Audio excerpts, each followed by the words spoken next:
Um, Hello, internet and people listening on podcast. yes. Oh, I see something on Facebook that says we plan to go live. Yeah, I don't. It says. What the heck is Doesn't say going that on? doesn't say that we're live. Oh, wait, hang on. It does say that we're live on Live Producer though. Yes. We're trying to figure this out. Yeah. So, for those of you if you are watching this somehow, um Chad has a new computer and it's drastically better, In but we everything, still it's. got to figure it out Yeah. on how to do things. So, it looks like we are live. There's one person watching us on Facebook. Hello, one person on Facebook. Thank you for watching, whoever you might be. We were. Oh, it is. It's there. It's there on Facebook. We're live. Hello. Nice. Hey. Just a little odd. We were going to the. Oh my gosh, there's. Um. Multiple trats. Oh no. That's okay. So, anywho, Technical guys, difficulties. yeah, I got a brand new computer. It does everything you could possibly want a computer to do. Um, it's just, yeah, this is how we learn. That's right. Welcome to the stream, as usual. I am Greg. One of the people to the side of me, I don't know which side because I can't see him right now, is Chad. And welcome to the stream. We are going to talk cars, and we are going to have a good time, I promise. So, if you're here for cars, welcome, and please stay tuned in. It's going to be fantastic. We're going to talk to you. Leave comments in the chat with us. This is the whole reason we do this, is to talk to you guys, also to talk to each other and talk about cars. Chad, how are you today, good sir? I am doing fan freaking tastic. Huzzah! I've gotten rid of the second chat. Um, Nice, outstanding. oh my goodness. Yeah. Without cars, I think life would suck. Yeah, I agree, Brian. My car is currently more simple than this. Oh boy. Bastardly computer. Yep. Oh god, you'd think for the obscene amount of money this computer is actually worth. Yes. There we go. Because cars are wonderful and cars make people watch and Yep. cars are fantastic. With that said, there is an article I sent you, my friend, Yep. about the C8 Corvette, but it's kind of not the C8 Corvette Yes, you did. because it's it's a Frankenstein C8 Corvette and it's cool, but it's this thing. So what this is it's an Italian company called, I think, Ares or Aris. I want to say Ares because it has like a Spartan as their logo. If you look into the photos of this thing and it's on the steering wheel and I think on the seat, but I think it's called Ares, which makes sense. But basically, if you've heard of Italian firms called like Scaglietti and Pininfarina, you know that like there are Italian coach builders for different things and different, you know, customizations, if you will, sort of coach work, bespoke coach builds, right? So what this thing is underneath that body is a C8 Corvette. But what Ares does is basically takes the car and strips it down to essentially nothing and redoes everything, other than like the bare bones, if you will, you know. So this thing is essentially the title of the article basically is correct. This is the Ares S1, and it's basically turning a C8 Corvette into a hypercar. Now, the C8 Corvette is definitely a supercar now. It is, the front engined Corvettes, maybe up until the C8 or C6 Z06. I'm sorry, C7 Z06. We're always like sports cars, maybe considered a supercar. The C7 Z06 kind of changed that and really brought the Corvette into like supercar territory, especially when the C7 Z06 beat a McLaren at the Lightning Lap. I think it was way back in like 2015 or 16, around VIR here in the States. So ever since then, the Corvette has been in supercar territory. This thing, if you want to get into the hypercar territory, it's got to be rare. it's got to be expensive, and it's got to look the part. And even though this is a C8 Corvette underneath, this thing looks like a hypercar, quite frankly. Like if you put this thing next to a Koenigsegg and a Pagani, it would fit right in, quite frankly. It looks the part. So they basically take this, they strip it down, and they make it into this hypercar, and it is definitely insane. It's based on a Z51 Performance Pack Stingray C8 Corvette. And this is from a guy, he's an ex-Lotus person. His name is Danny Behar. And he created this company. They don't just do this, they do other things too, but it's basically a coach building company. And this thing, Chad, I know you haven't looked at the article in depth. My question to you is, what do you think this thing costs? If you want to look at like the interior, there's some other photos if you want to click around. But what do you think something like that would cost? I mean, given that it's, I mean, this is probably $500,000. You're going to want to have to double that. Yeah, no, thank you. Now, I will say, like, this is basically sort of like what the guys over at our buddies at Blue Sky do. They take older cars, right? They strip them down. They make custom builds. They put modern technology in it. They put modern engines and things if the customer wants. And then they'll send it off to their friend. I think over Bucks Customs does a lot of their interior work and gives you basically a bespoke interior for that car. That's essentially what Aries is doing here with a modern car. They are taking it, they are stripping it down, and they're giving you this bespoke modern car experience. The only thing that really I can see that would make me say, "Oh, is this a Corvette?" is the steering wheel, because it's got the Corvette, steering wheel to it. But the rest of this, like, there isn't that like line of buttons anymore on the interior, like in the new C8. The dash is totally redone. There's a whole other display over on the passenger side. There's different monitors. The center stack is totally different. The center tunnel is totally different. It is a drastically different car, and from the seats too. Like, this thing it's pretty. I mean, it looks insane. It looks like a hypercar. It looks like, and inside, to me, it feels, at least from pictures, it feels like a hypercar inside too. I mean, it definitely has Italian, like, especially in the front, you can really see. Oh yeah. I don't know why zooming out makes that picture bigger, but at any rate, it definitely has Lamborghini in the grille. It has for sure Ferrari-ish lines, like, Lamborghini's a little more angular. This is a little more rounded. The front end reminds me of the new Pininfarina Battista that they came out with. Correct. Refresh my memory. What do they do mechanically to this thing? Nothing. So that exhaust going. They give it a, so the exhaust going. They out, give it a new exhaust. So is there a picture of the engine bay?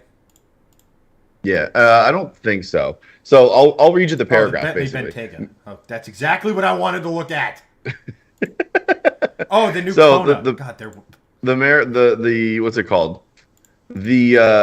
It says mechanical changes are very slight. When the car was first announced, Aries claimed it would make 715 horsepower, but that number has since been reduced to a considerably less thrilling 530 horsepower, which is just 35 more than the regular Stingray, attributed to a new ECU and the freer flowing exhaust.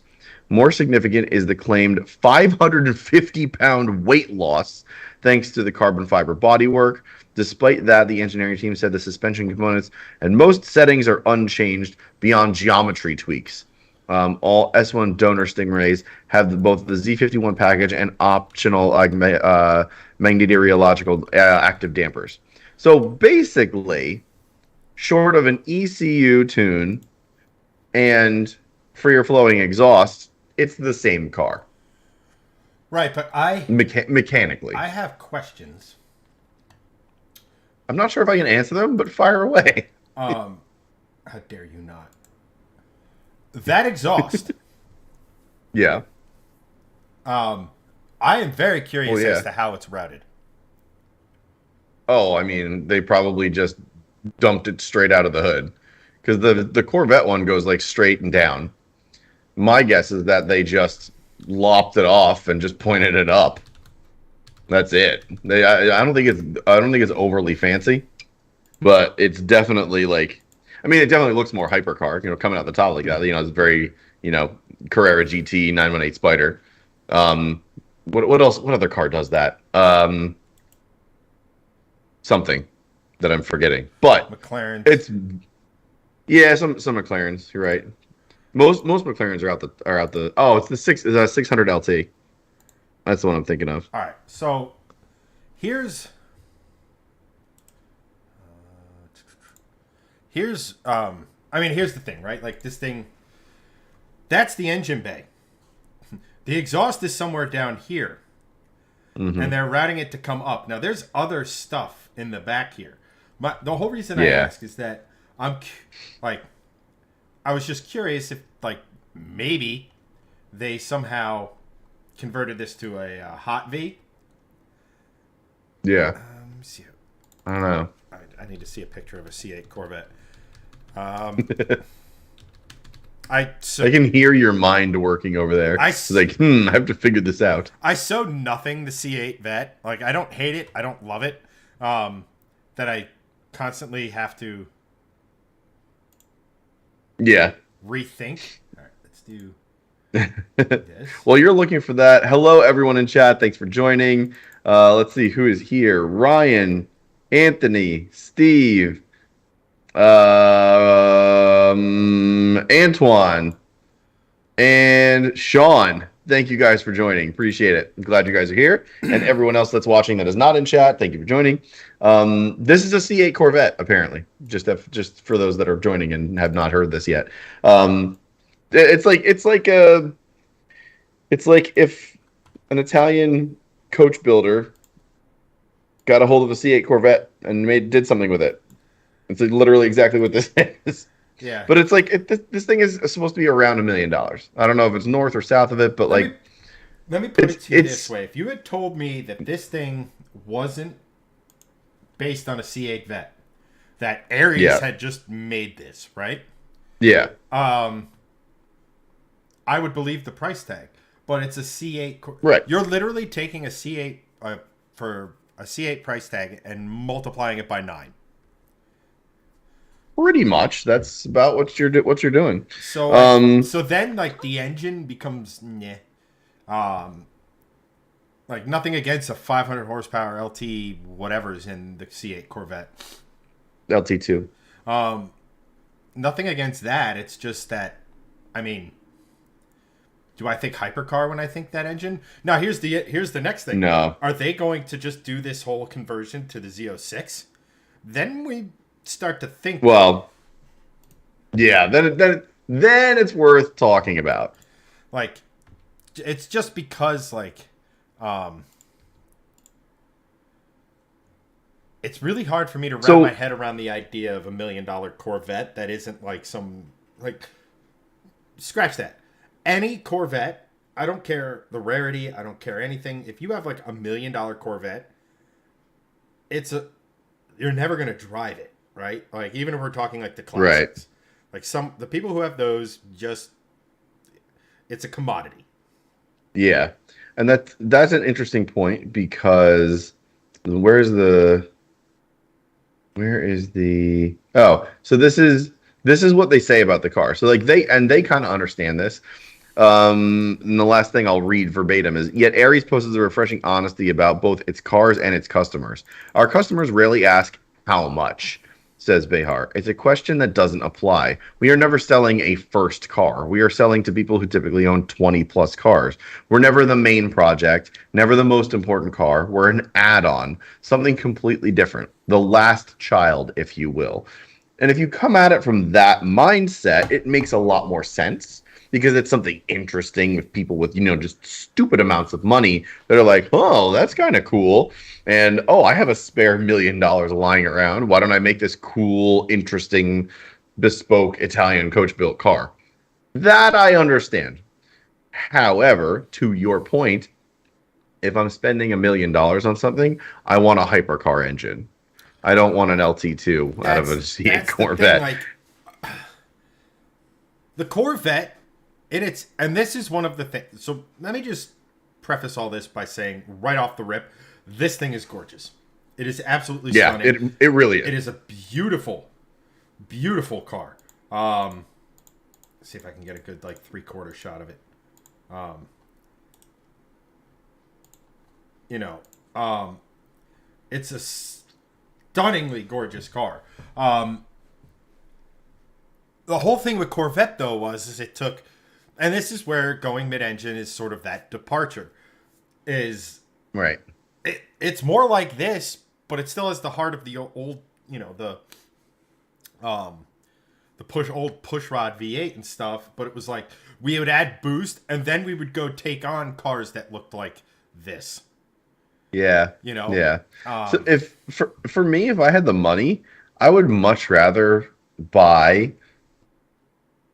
And if it's going to be like at its baseline, this is a project car, right? This is not a, buy it in a showroom kind of thing. If I have this kind of money lying around, and this is just me, but you might agree, if I have this kind of money, I'm going to do something that we've seen on the internet maybe once or twice. Like I'd rather buy like a Mercy and throw like an LS in it or a Coyote in it or something like that, because essentially that's the same thing. Right. That's You're getting more an Italian. This is more like. Yeah. Look, here's the this thing. This is more right? of like a coach building. Yes. It's coach building. So like they don't have to do any engineering. I mean, there is some aerodynamic engineering, and you obviously have to tune the suspension and stuff to match like how the aero works, right? But like all the heavy lifting's been done by GM, which again, I think someone said it. Someone said it in here. Ryan said it's a designer kit car is what it's sounding like. Congrats, Chevy! You made a very high end Fiero that people build now. But the kit car side of it, like now, here's the thing. I don't think you would when we're talking $1 million.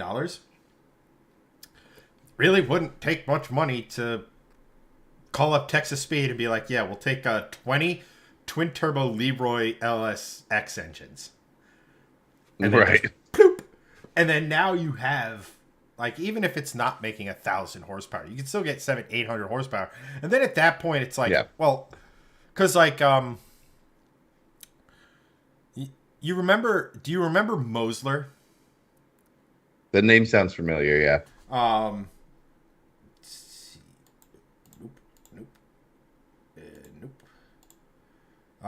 Nope. That's a topic for later. Here we go. That's our next topic. But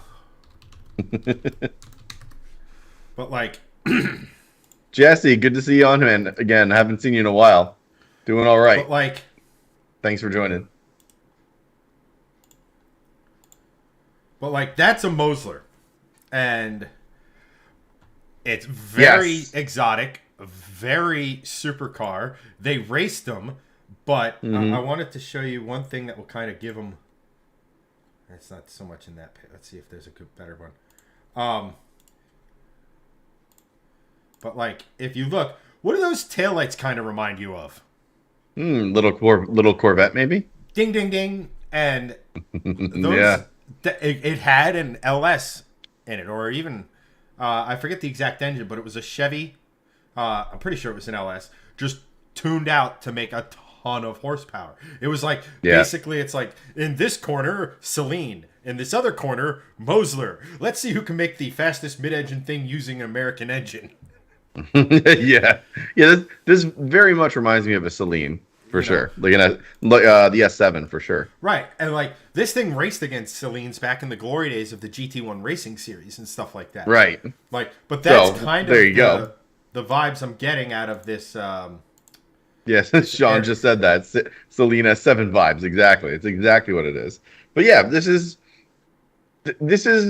better looking than those two cars, I'd say.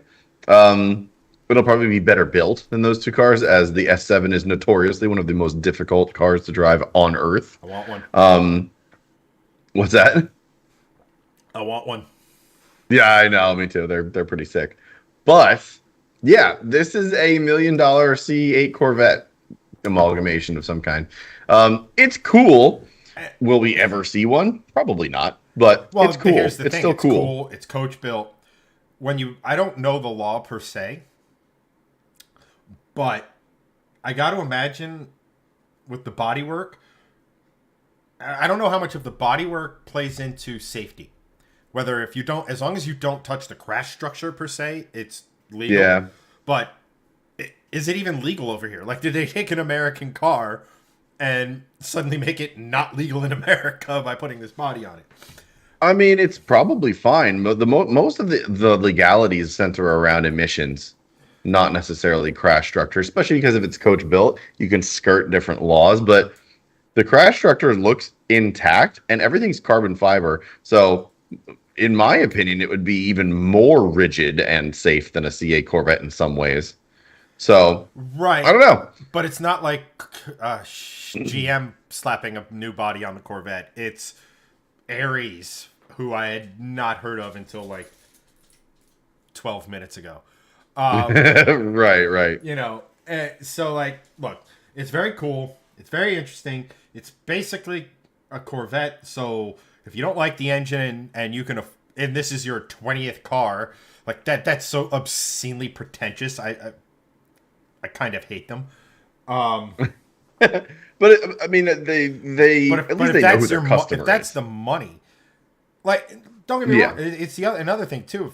If someone came out with $1 million car, insert whatever engine you want in here. If it only made 500 horsepower, I would be disappointed. Yeah, I agree. If this thing made the 715 they claimed, Yeah, okay, nah, that's a little bit more palatable. But yeah, this as it is, nah, I wouldn't pay the money. I'd do something else. it's I'd, definitely I'd give $1 interesting. million to Blue Sky and tell him to go nuts. Yeah.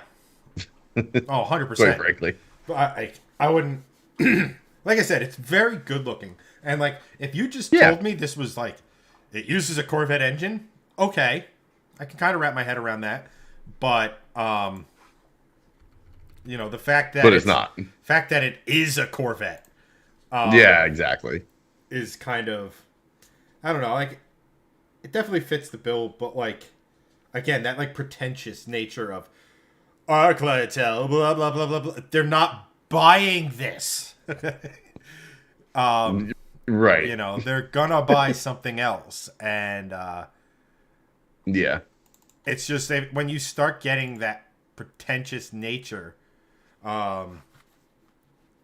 it just when you start talking like that, you're now into the realm of like significantly, significantly. I don't want to say better, but like cars with heritage, right? Like when was the last time you saw a rebodied blah have heritage? Nah, never. So that's kind of So, yeah. that's kind of part of it as well. Real quick, I just want to before we move on, let's talk to chat for a quick moment. We have Yes. Sean goes, no lie, there's an elderly gentleman who lives near me and drives a first gen Viper on these tight Appalachian roads. 100% would do that. I want a second gen. I want the coupe, the car that kind of made me fall in love with Viper. I want one of those badly. That would be that would Gen 2 GTS, right? GTS. I'd probably I'd want one with a ton of miles. I'd want one that's not like a collector, even though I could give a fuck. It's more just the price point. Right. I'd want one of those. I'd probably take the motor out and put one out of this the latest gen Viper, so I have that 600 plus horsepower that when you take the reins off of it, make over 700 NA in there. Maybe a little bit of like Motec TC, that sort of thing. Motec exhaust. Yeah. But like just so it's not completely lethal. Right, right. Volvoholic dot regulations make it tough for supercars to design and build lighting to conform to specs. This is why lighting on these cars are borrowed from other approved cars. I know there's a lot of that stuff going around with that sort of stuff, Yeah. but it's like, at what point does a car have to be recertified for like the crash rating? Um, is the point I'm trying to make there? Are you? Yeah. It would have to go through it'd have to go through US like specs and everything again. You know. There was I'm on a group called Wagon Elitist Jerks, which is just the best name for a group ever.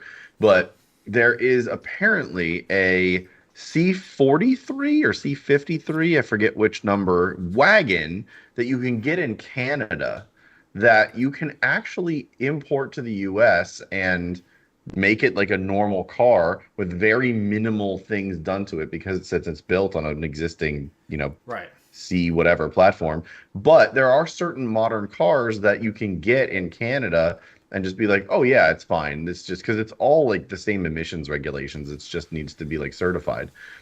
It's it it goes around that 25-year chicken tax rule. Um, and there are a few cars that do that, but that's one of them that I saw, and I was like, oh, so and it's like a 2019 or 2020 car, so it exists. It's just very few and far between that you can find them.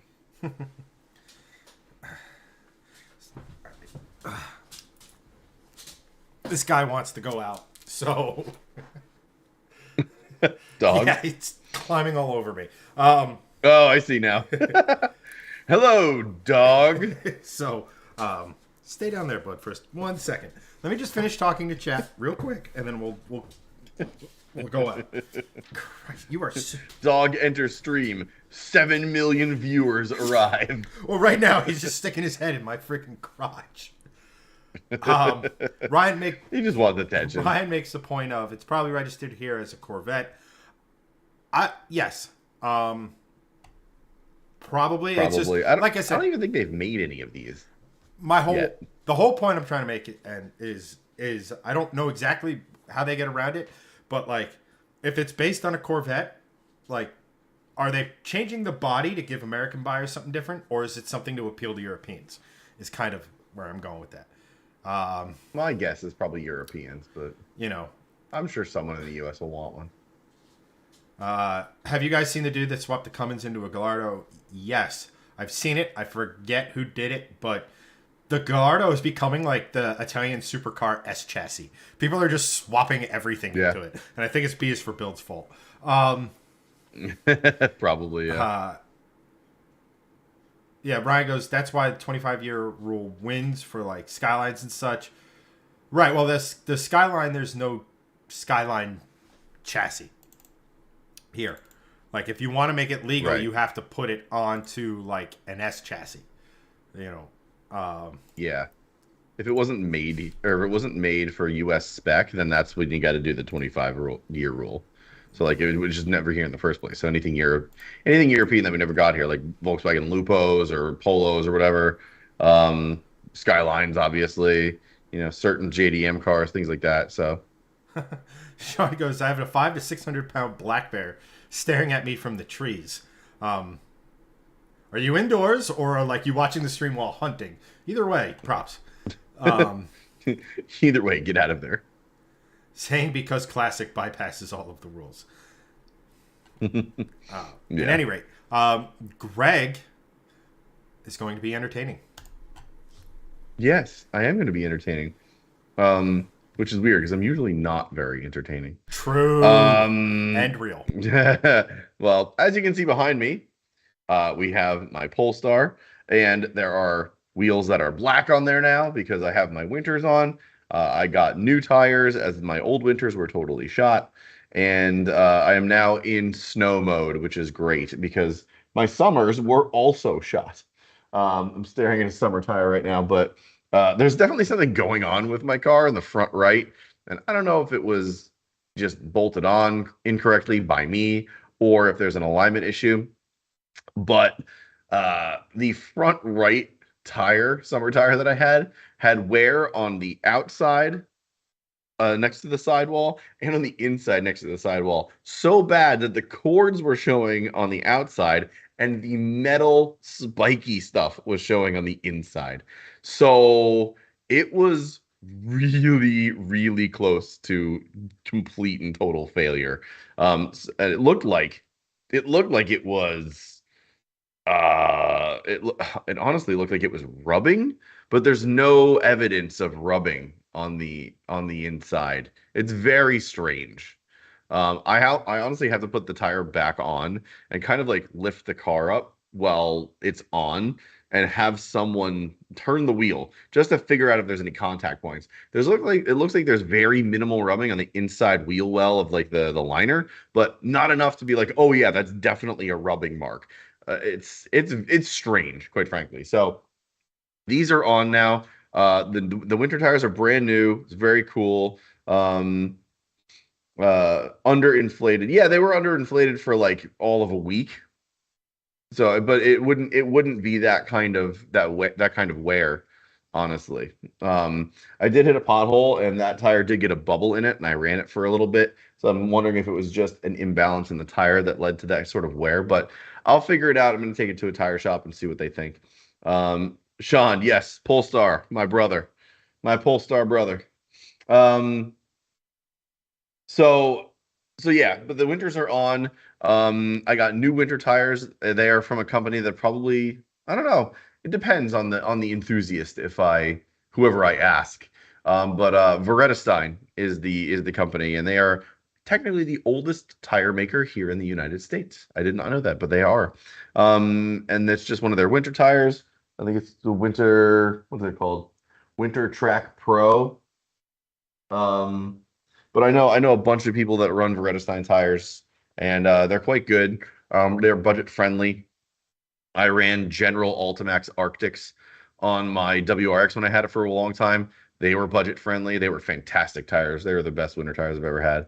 So other than that, winters are on. Snow mode is good. In the spring, we're getting new summers. I'm staring at one of my summer rims now. It's the OEM rims. I have to get them refinished, so I'm going to take them to a powder coating shop. I'm going to get them redone just in the same silver because I love it.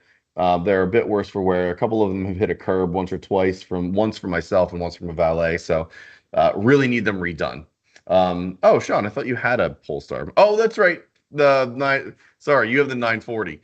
I forgot. Someone so, there was another Sean that I talked to recently that has a Polestar from the Polestar group. So apologies, my friend. I forgot you have the compound. No wonder you have a bear staring at you. Not surprised. Um, let's see. Antoine asked, did you ever get that air bubble issue taken care of on the tire you showed on a prior video on Facebook? Yeah, I made a reel out of that actually, and I didn't get it taken care of. Basically, I just ran that for a little while and just drove a little cautiously because I needed new winter tires and I needed the winter tires to come in and get them mounted and balanced. But now this set is totally fine, full like all in tires plus mounting and balancing. It was like $1,100. So if you don't think that the stars you send go anywhere, a lot of those stars went to getting me new winter tires. So thank you guys for the support and also the subscribers to our private Facebook group. That money also that I took in did go to that. So you guys helped out with my new winter setup for that. Thank you. Next year, I think I'm going to get these redone. The black looks cool. I love the murdered out kind of look. Black on black is very neat, very cool, very stealthy. But I don't know. I think doing these in like a hyper silver or even like a vintage gold or like a copper gold would be kind of cool. Just because black and gold always has looked cool ever since like the John Player special cars that Senna and Fittipaldi ran in the 70s and 80s. Those are always sweet. Black and gold is just a great combo. So I don't know. Comment with what you think, what color I should make these next year. I'm gonna keep the OEM wheels silver just because if I ever do sell the car, I want the OEM wheels to stay OEM. And also, I just like silver on wheels, especially on like a dark car, like a black car. Just looks cool. So, other than that, that's basically the update with my car. It's running great. The thing just, I've literally, we're knock on wood, coming up on 3 years of ownership with this thing, which is crazy to think about in February. And Man, I haven't had a single problem with it other than my own stupidity of putting in a downpipe where I had a bad O2 sensor. Other than that, routine maintenance. Literally nothing else has gone wrong with this car. It is the most reliable car I've ever owned, other than my '06 Honda Accord, which quite literally had no problems with it in the 7 years I owned it. It was just oil changes, brakes, and tires. I did nothing else to that car. And it's been the same with this. I know I need new front brakes.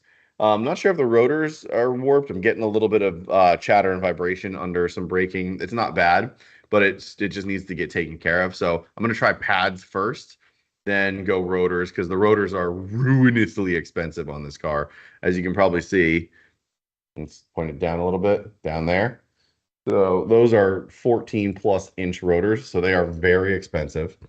Um, it is, I think, I want to say $2,000 for pads and rotors for the front on this car. So it's very expensive. Um, yeah, it's not great. So I'm gonna try pads first to go the cheaper route, and then if I need to, I'll go for the rotors. Let's see. Sean, yeah, no worries. Yeah, I have a spot where you can casually get lost and potentially succumb to the elements and still be in the within the bounds of the property. Man, that is an absurd amount of property, my friend. I'm debating on going rally spec on the 940, but I think I would need to set up a GoFundMe to cover the costs of that. I mean, if you're going rally spec, I mean, you can basically, I mean, a 940s are pretty substantial cars. Like you can just throw a lift kit on that and you're good. You don't need to go like a lift kit and some lights. I mean, that's rally spec to me on a Volvo. Unless you really want to get into it and get like Sparco wheels, some super grippy like gravel tires, then you might need to, up the budget a bit. But I think rally spec 940 would be very cool. Yes, Christian, what is up? Thank you for joining. Chad is here this week. He is just walking his dog currently, and no, that is not a euphemism for anything. Though it would be funny if it was. No, we're just chatting cars. We talked about a Italian what is it? Hypercar that's actually a C8 Corvette. So if you want to rewind and watch that later, go for it. It's called the Ares S1 Ares or Aers Ares Ares, I think it is. Ares S1. Basically, they just take a C8 Corvette and slap a new body on it. I mean, that's boiling it down, but it's interesting and it's very cool. It's a very beautiful car. So go check that out. But next, we're going to talk about two things that are more American. Actually, all three are American, but two of them are just more American because they actually are happening in America. Chad, have you returned? Sort of, yes. Oh, sort of. Good. There's Chad. He has returned. Pain in my ass. Dog is being a pita. Warm pita.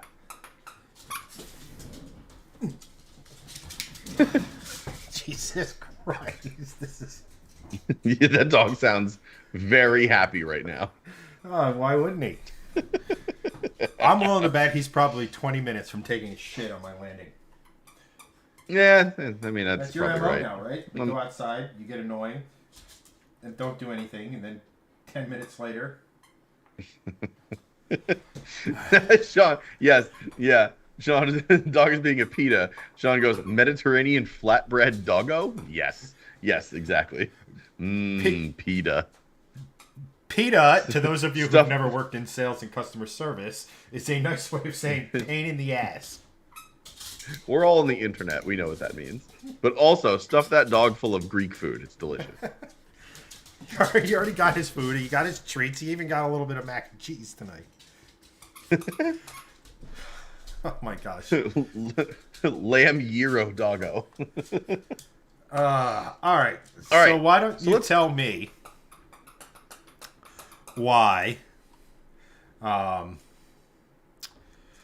Texas is banning American cars from car meets? Yeah, so I made a reel on this yesterday, and it definitely struck a few chords with some people. But This is, I'm actually going to switch ears as I'm talking because these things get uncomfortable. But the so there's a Cars and Coffee in Houston, Texas, and it's coffee and cars because Cars and Coffee is trademarked now, so they can't like, oh, it's Cars and Coffee. So everyone has like a different name, like what's the one in like something in petrol. It's everyone's got a different name that's not Cars and Coffee, right? So um, this is this is something where a meet in Houston, it's a very large meet. They banned specific American cars, Mustangs, Chargers, and Camaros. I'd imagine Challengers are roped into that too, but maybe it's just the Loophole. Chargers that are. Yeah, yeah. Like here's my Challenger. You didn't say these are banned, idiots. No. So apparently, it is the behavior of these people that's the problem, and it's just like excessive burnouts.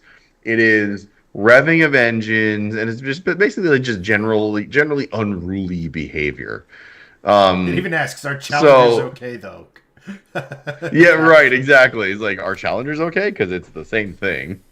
So this is this is something that's very interesting because, and this is a very large topic to talk about, because as we're going towards EVs and we're going towards car makers and government offices trying to cater more towards consumers and commuters that are not necessarily car enthusiasts, because that's sort of where like all the legislation and all these things are going. Banning of loud exhaust in California, more EVs, legislation against that kind of stuff, blah blah blah blah blah. When we have people behaving like this that are ripping up and down streets at 100 plus miles an hour when it's like a 30 or 40 mile an hour zone, people overly excessive with revving and burnouts and stuff like that, like that sort of gives the car community a bad name. And this also sort of goes along the line of talking about takeovers. Takeovers are not car enthusiasts. I don't care what anyone says. Takeovers are stupid. No one should do them. And if you're involved in a takeover at all at any point and you're not like leaving from it, I have zero respect for you as a car enthusiast, and you're not a car enthusiast. Full stop. You are just there for the scene points, just like the stance bros that have wheels that do this. You're not a car enthusiast. You are interested in attention and scene points. Full stop. Slammed cars and stance cars are very different. Cambered out bullshit, also stupid. That's in the same line as this. What you need to do is ban this from every car meet ever. I don't care what car it is. Doesn't matter if it's a Camaro, doesn't matter if it's a McLaren. Those people, period, are banned. And they give car enthusiasm a bad name. If you want to go to a burnout, cool. Go find a parking lot with nobody in it and go to a burnout.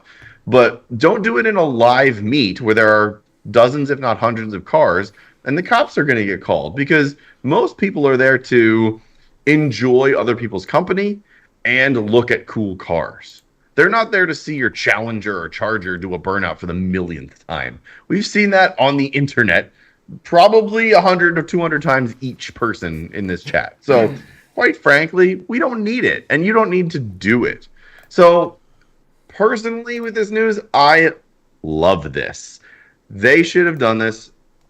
They should do this for anyone doing this at car meets, because it's just giving enthusiasm a bad name, and it's giving people more ammunition to be like, oh well, car enthusiasm is nothing but cars, and it's like, it's just so much more than that. People don't understand that.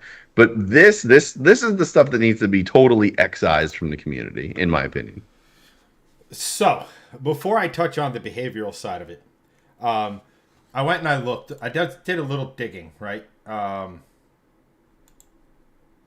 away. Okay, Instagram, you don't want to be full screen. Got it. Yeah, Instagram doesn't go full screen like that on desktop. It's dumb. This is so fucking stupid. Good user experience. Good job, Meta. Way to have two separate things going at the same time, and they don't. Neither has the same UI.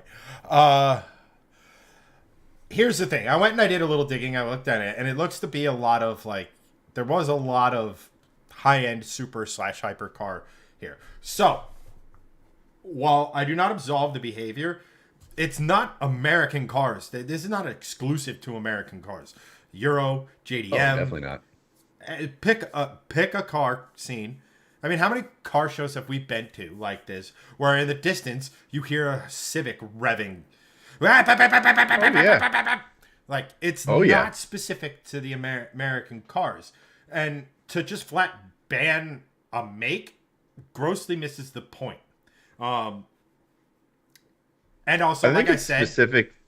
I also think there's an air of, like I said, there's a snootiness about it. I didn't look too much into it, but places like the Dallas Fort Worth area used to be where all like the oil money was. Hmm. So you have a lot of money, and this was back in like the '80s. So now it's kind of old money, and Right. it's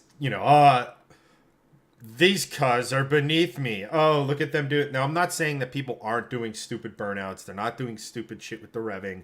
Leaving the car meet and not understanding how to do so in a manner that A, doesn't get your car sideways, and B, what to do when your car gets sideways. Like all of that stuff. Frankly, if you leave a car meet, show, cars and coffee, coffee and cars, tea and triumphs, I don't care. Um, and Right. you leave and you try to be cool and you do kick the ass end out and do that and you fail. I no fine, no jail time, none of that stuff. You go straight to the hospital and they chemically castrate you so your gene does not make it to the next generation. Simple as that. Um, it's my solution for more things than it rightfully should be, but at any rate, go watch the documentary Idiocracy and you'll understand why. Yeah. Yeah. It's that sort of stuff, but it's not specific to a mark. Like I said, there's a video out there of a guy in a BMW losing control and just absolutely smoking some passerby, like literally launching the poor person 20 feet, 30 feet in the air Oh yeah. off a van. Like, Yeah. and that's where this irks me is, it's just not these types of cars. Now, granted, if you are the type of person, I don't care what car you drive, whether it's, so like, if it's American cars, what happens if Damon Fryer shows up in, pick one of his straight pipe super exotics? Is that okay? You see what I mean? So To I me I to me think there's like I said, I'm not absolving any of the behavior, nor do I condone it anywhere. I think if you want, you should be able to, rev your car a little bit because the sound is what gets us into cars as well, right? Um, Now, not to an excessive extent, and if you're asked to stop, you stop. But like yeah. to me, there's a I'm looking classism. down here. There's like to me, there's a whiff of classism here. That it's Yeah. just like to just blanket ban just regular car so I couldn't show up in my Mustang even though I'm one of the more responsible idiots out there. Just seems foolish to me. It's At like at this meet, yes, and there is a reason for that. I'm trying to find it. So I'm actually on our TikTok account, and if you don't follow us on TikTok and you're on TikTok, please go follow us. Stuff there too. So if that's your social of choice, please go follow us there. But there are some people that actually commented on the TikTok I made about this, which is again just the short form content. Posted it everywhere. It's on Reels, short, whatever, YouTube. There were some people here that said that they were at the meet. They're from Houston, and it is definitely just these cars making the biggest issue there. So I think it's circumstantial. If you're in Great Britain and this is happening, probably a good it's probably a good chance that there's going to be some Euros doing the same thing, maybe some AMGs, possibly a Jaguar. If you're in Japan, probably going to be JDM stuff. So I think it's not necessarily a we hate Mustang owners, we hate Challenger owners, we hate Camaros. I think it's circumstantial to the fact that these cars specifically at this meet were the problem right, because but it's I The car believe that. itself is not. Um, the point I'm trying to make is that it's the car itself is not the problem. It's the fucking idiots behind the wheel. So, True, true. also do me a solid and rotate your camera to the right about 7 degrees. Oh, hang on. Let me do this. I see. Yes. There. How's that? More, More? More, more. More passion. More footwork. more. Ah, damn it. Enhance. Better? The whole point I'm trying to make is Good. like to just all right. These individuals are ruining enthusiasm, but so the people who have nice American cars or a car that they've built that happens to be American, all this other sort of stuff. It'd be one thing if it was like the Charger owners of Houston or whatever, wherever this was, club got banned Yeah. because of the actions of the individuals who happen to be a part of that club or are there with that club, if you kind of catch my meaning. Yeah, It'd be I another follow. thing if it was the Mustang owners club.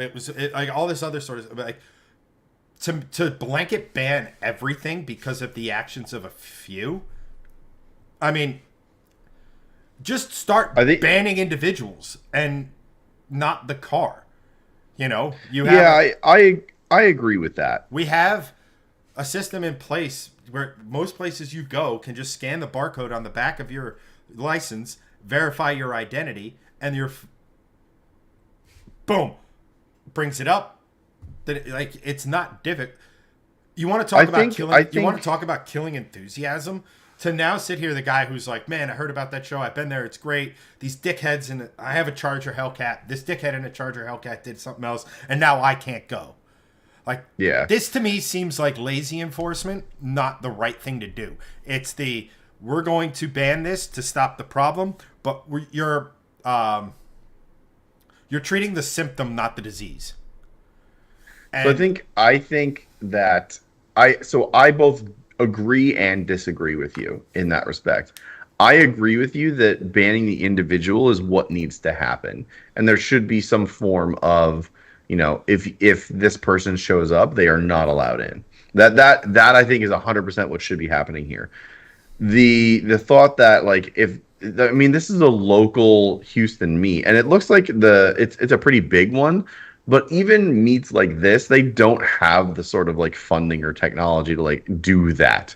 They don't have the like they have 60,000 followers on Instagram, which is a decent amount for a Houston meet. I mean, but Houston's also a very large city here in the US. It's a top 15 city.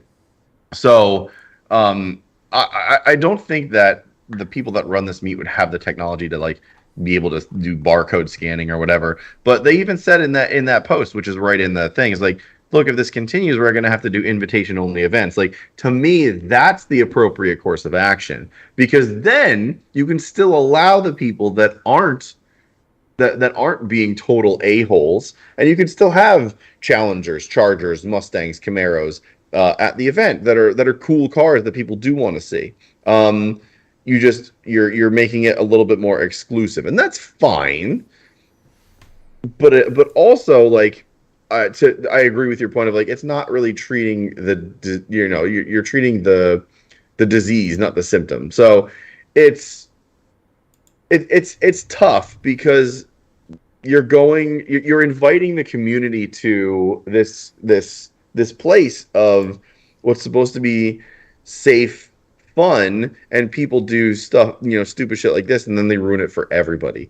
And again, like I said, it just gives car enthusiasm a bad name in that respect. You're right, it also does give car enthusiasm a bad name where you're just blanket banning cars when it's not everyone that is at fault. The other side of that is, they want to keep their meat going. So if you're running something and, you see 7 or 8 Chargers or Mustangs or Camaros or whatever doing something, what's the best course of action there? Like it's tough to ban individuals in that sense because it's tough to track everybody. Ban cars. Just all right. Let me take. Well, that's what they're doing. No, They are what banning I mean cars. Is, go back. All right. Here's the license plate. Goodbye. Oh yeah. Yeah, you Or just you like you put it have in a the picture club's of the hands. license Or plate. instead of doing an individual invite, you invite individual clubs. And then it's on the clubs to police their own. And if their own are acting a fool, the whole club could be banned. It's one of those things where you sit here and you say, hey, guys, hey, Johnny over here is ruining it for all of us. Let's get him to stop, or we're not going to be allowed to come back. You know, Right. it's that's the part of it. Like, I get that they don't have like the wherewithal. They might not have the wherewithal, and I hadn't really thought about that too much.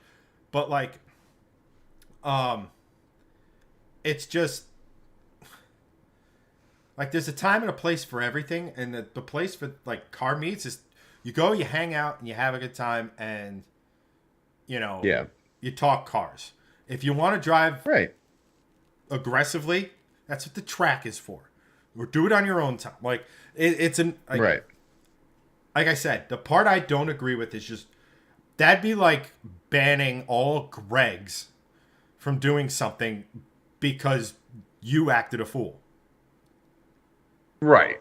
Right. How I mean, like that's I what I'm don't trying to I say don't is, agree with and I understand like I don't there's chat in here, and it's like you have Sean that goes, my local sheriff takeovers. My local sheriff, if takeovers around where I live volunteer to be deputized, go and deal with the problem. From Portland, takeovers have ruined the car scene from Christian. Antoine goes, too much showing out, reckless endangering safety around other people and other people's cars, ruining people's car insurance rates is getting way out of hand. I agree, and like, not for nothing, but if like you have a county fair, if you have some, like usually there is a police presence, and I guarantee you, if like on the main roads and like leading in and out, you just had a cop car, it would yeah. kill 85% of this. You know, and it's Yeah. just, or you had, you know, like it's just one of those things that like this is a poor approach in my opinion to it. To me it's lazy. To me it's not solving the problem, it's creating a new one. And it's killing enthusiasm in the like for this car show. Like, if you don't allow American marks in, guess what's going to now happen? They're going to go do their own thing that isn't as structured, maybe, or something to that effect. Right. The people that want to do this, that's just people walking by the door, dog. You know, it's just, I hate. There's a really good analogy. I don't know necessarily if I want to bring it up, but it's. I'll put it to you this way: banning a group or a type of vehicle or anything just because of the actions of the few sorely misunderstands the problem, and it misunderstands the result. Basically, this is going to be a not on my backyard type of a thing. And now these idiots are going to go. Idiots are going to be idiots. They're going to do it regardless. Just like idiot's gonna idiot. You know, sounds like a T-shirt actually. Definitely. You know, it's your. Let me put it to you this way: if these Charger, Mustang, Camaro owners owned a Supra or a hot S14 or a M3 or down the line, they'd still be doing the exact same thing. It's not right. The car. So, like I said, if you want to be a big car show, I'm sorry, you may not have the wherewithal, but if enough people are pissed about it and are in the community, maybe first you have a rotational, not so much security, but you have people who are protecting everyone else for it. Like, you're not, you know, or like I said, you just have a database of license plates. It's not that difficult to put a search function on your phone for a database, and then you just punch in a license plate number, and if it comes up with this guy, oh, this guy's banned, sorry, buddy, turn around and leave. Like, it's just, yeah, the behavior is inexcusable. It's not the car's fault. Yeah, look, I'm on the same page as you. I don't feel as passionate about it just because probably maybe because I don't own an American car, but I agree with you. It's not that hard to like this meet can't be that big where you can't have a Google Doc of like, oh well, here's 20 license plates. It's not that big a deal. To have like a scannable thing, I don't know if they have the budget for that, but Well, I mean, to your point, it's not for really nothing. easy to like track certain cars, especially if it's like cars that show up frequently. Like, oh, I know that's, you know, Chad's Mustang and he brings it to every car meet. And oh, the last car meet, he was the one that was doing 17 burnouts in front of in front of a school. Like My tires are way too maybe Chad expensive to gets do that. banned.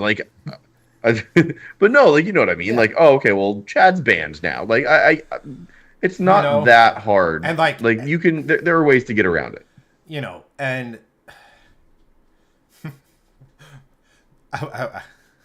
part of me is just like, all right, well, you're here. And then they just put like Jersey barriers around all the cars. Be like, all right, get out now. Um, it's like I said, it to me this kind of strikes a nerve. Not just because I own an American car. I've owned European cars. I've owned Japanese cars and stuff like that. I mean, Oh, true. I'm just saying, like for me, maybe it like just doesn't hit me the same way. you That's know, all. it would be the same thing that if like, I mean, let's think about this for a second. It's Texas. It is nothing more that's American than Texas. It is that's where the point I was waiting for you to make. it is freaking. I mean, basically the state that when you get to 5 years old, they hand you a 22. They sit here and say, like They say hit that can over there. and the kid can, like this is Texas, and like it would literally be like if a bunch of idiots in like rear-wheel drive Volvos and Saabs started doing burnouts in Sweden. And all of a sudden, local car meets are like, no more Volvos and Saabs. It's like, but that's like 73% But that's of all our we've car got. culture. Outside of America, Sweden is the biggest American muscle car fan Yeah, base. surprisingly, 100% right. You know, So random. like it's absurd to me. And like, you see a lot of this in other spots, and I'm not really going to go into the specifics of those other spots but Yeah. where it's almost the uneducated or it's either the educated being lazy and be like, all right, this solves the problem immediately. Who the fuck cares about the people it actually affects? And then you have the uneducated saying, well, if it's just these types of cars and we get rid of them, like, Yeah. do a little effort, I don't know. try to educate the individuals. Like, guess what? If you do a burnout, you now we shame you, and I mean, not for nothing. Simple way also to police this is if there's somebody doing a burnout, you video it, you get a license plate, and you say Houston PD. Here you go. This car, Yeah. this license plate. Because I'll tell you what, they might not be able to give them a summons for that. I mean, they might for doing it on private property without permission or what have you. But you know what happens? That license plate becomes a ding, ding, ding, ding, ding. Now, I know I live in a small Right. town, but I didn't do anything half as dumb as this, like, or what have you. But with my Focus was tagged in town to where if I drove by a cop, they followed me for a mile or two. Like, Yeah. so I'm just that. Yeah. I don't know. For me, and I'll leave this here, and then you catch up with chat because I got to go do something real quick. I would say, like, for me, this is not the right answer. I agree with you. I think this is not the right answer. And I think that there's a better way to do this. And I don't think this is necessarily a killing enthusiasm thing, but they sort of need to, I think, take a step back and be like, what's the whole point of the car show and the car community and the car meet in the first place? And then take it from that approach and then restructure what they're thinking, because I don't think that this is the right way to do it. Right, and I think the only other solution, again, I'll catch up. Only other solution for me would be if you have one of these cars, you write the organizers and they give you a quote, a license or a pass or a ticket or whatever Sure. that you have with your license plate on it and everything. And Yep. that now becomes your, I can get in here because I'm not an asshat. And then if you Right. do stuff makes That's you your an golden asshat, ticket. you get it taken away. Mm-hmm. You know. Oh yeah, I think that's great. I love that approach. I think it's a great idea. And then if anybody else, God, it's freaking. I do understand that it's Texas, so there might be an element like, but it's Texas, man. It's like quite literally where like there's a canyon in Texas where and it's a fountain. And it's this beautiful still lake. And from henceforth, all of the bald eagles come from. Like, that's what's driving me the most nuts about it. Like, oh, God. All right, I'm going to continue. You're banning all the vehicles that are basically Texas. You know, like, next thing they'll ban all half-ton pickup trucks from this show. At which point there will be a riot. Right, exactly. All right. All right, so let's see here. Steve asks, "Where's Doug?" Don't know. Let's see here. Christian goes, "Oh, there's like 5 Chargers right around me that are annoying as AF." Look, if the OGs of the stream will know that I have some individuals in my development who drive like morons, and I'm not a fan of it. Again, there's a time, there is a place. And I guess that's where this kind of strikes a nerve as well, is that they don't know me from Adam. And yet I show up and I'm lumped in with these idiots. Just like when I see we'll just say Karen, give me a dirty look as I'm driving my car down at like 1200 RPM. And it just happens to be a little on the louder side there. It's not crazy loud at that RPM. But it's a little, and she gives me a dirty look because these other jackasses, like, you don't know me. You've never seen me drive in such a reckless fashion around town because I was born with common sense, and like, you just don't do that stuff. And like I said, there's a time, there's a place, and I agree these people should be punished. I just don't think the responsible adult, as it were, which is mildly terrifying, should be the ones punished. Antoine goes, would having the meat police enforced be the way to go about so that it remains civilized? I 100% like, if you are of a certain size, like, there just has to be a police presence. Like, when you have that many people in one spot, if it's this big, like, that's, police presence is required, idiots or not, just because how many times a large gathering, music festival, car meet, carnival, pick a spot where a bunch of people all come together. How often do just random fights break out, right? Like, just for that, you'd want a police presence, but you might have to get that. That may be bringing in something like permitting. That may be bringing in a cost or what have you. That, let's just face it, if you get 500 people and it costs you $500, let's say, it's $1. Like, I think people will be all right with that. Sean's back and saying hello to Anthony. What's up, Anthony? Welcome. And Antoine goes, but have you owned an Australian car? That actually, just put a Holden badge on an SS and you should be good to go. Sean goes, wait, hear me out, fellas. In West Virginia, you can effectively register a home-built go-kart as a street-legal vehicle. Not altogether unsurprising. I mean, not for nothing. Look at the cars that are registered in Florida.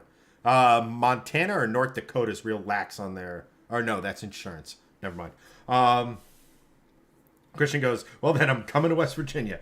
I agree. It's...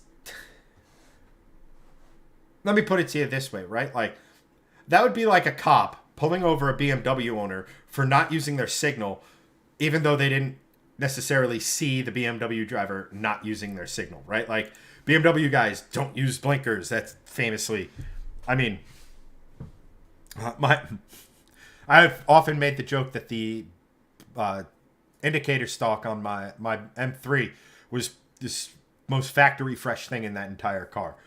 But again, like that's just an it's just like not every Mustang owner leaves an intersection in a cloud of its own tire smoke and you flip a coin on whether or not he controls it. Like I could speak to that.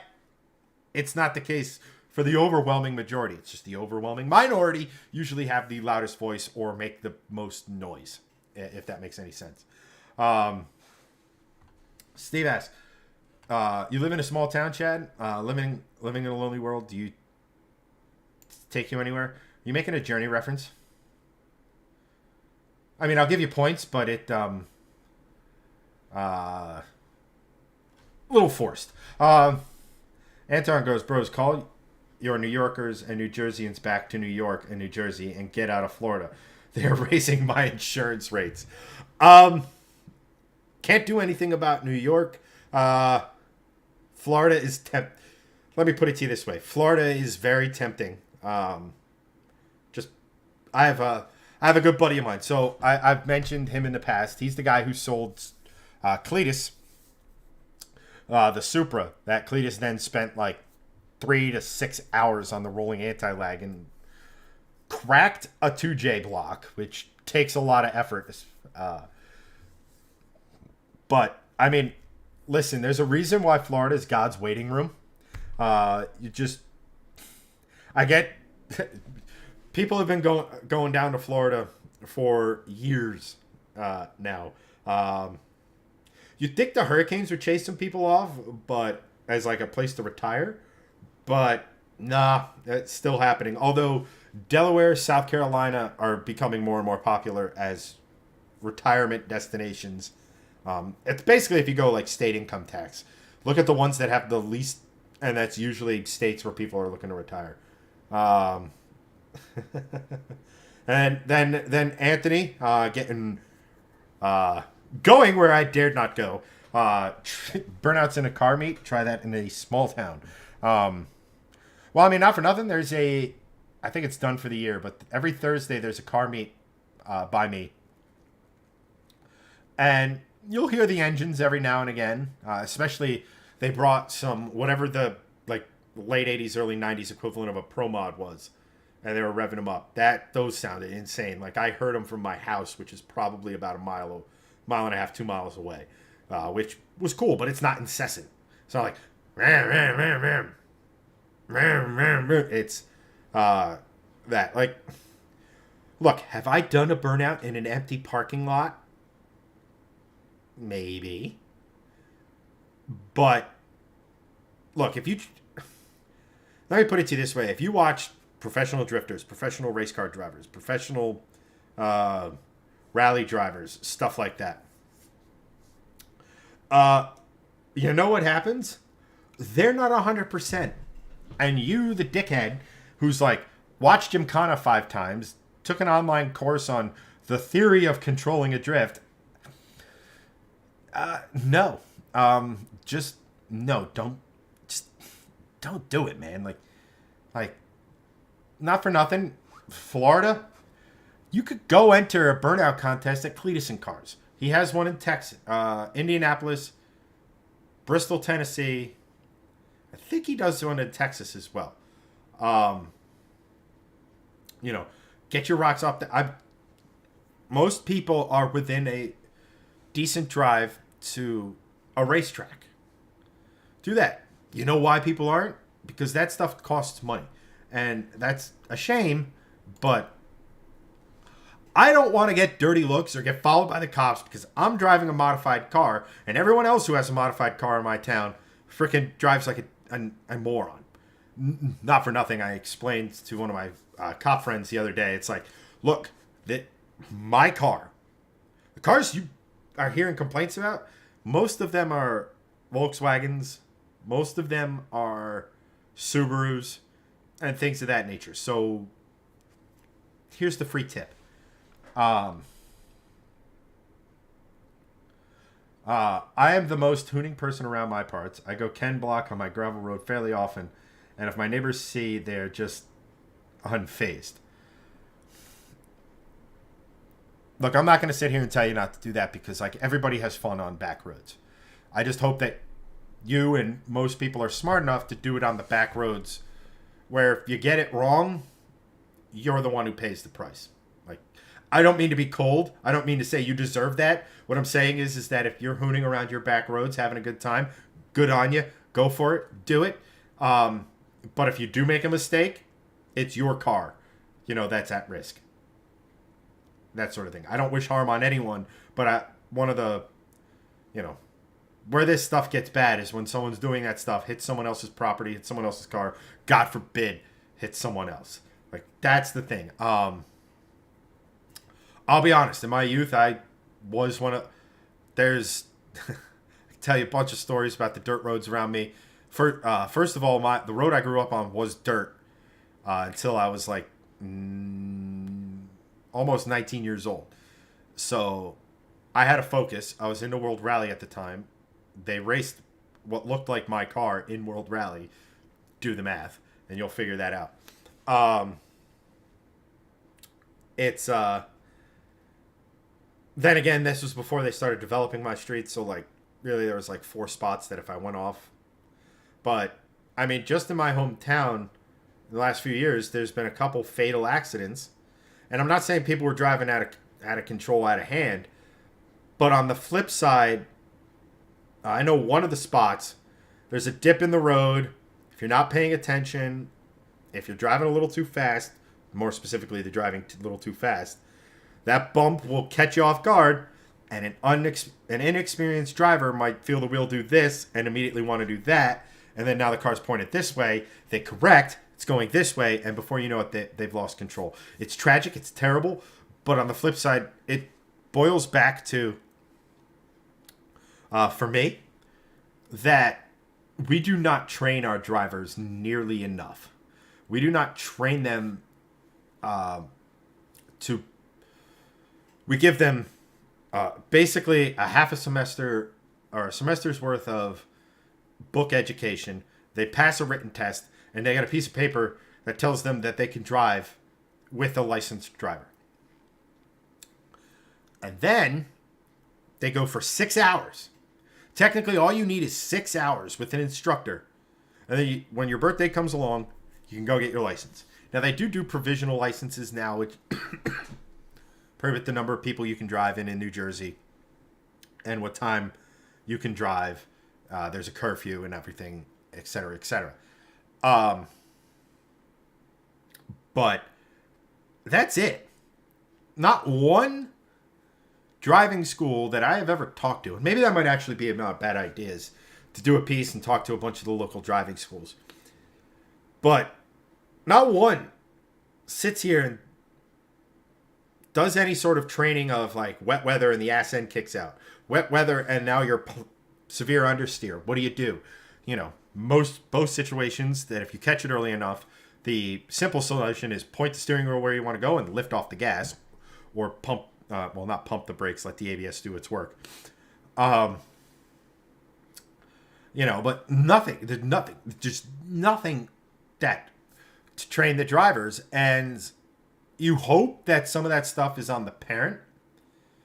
But I'll put it to you this way: like my generation are parents of licensed age children now, and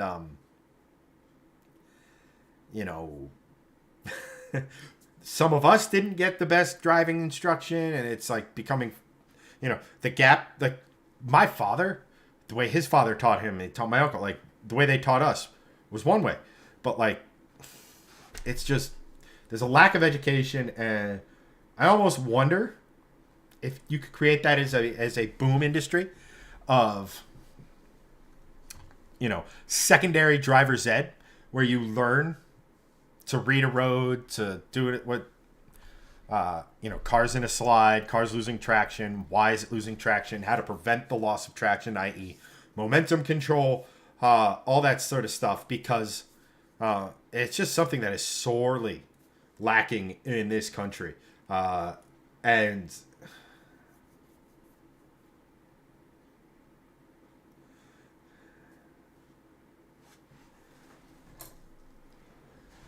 I mean, I mean, not for nothing. If you charge $20 and everybody had to do it every single year, and you made it as part of the registration, guess what you'd have you wouldn't have to tax the fuck out of everyone.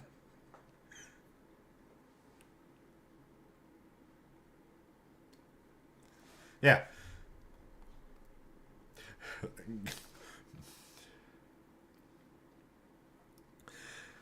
Kennedy Matte for president 24.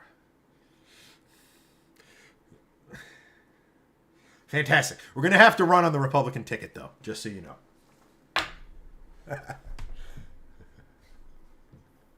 Both part. Um,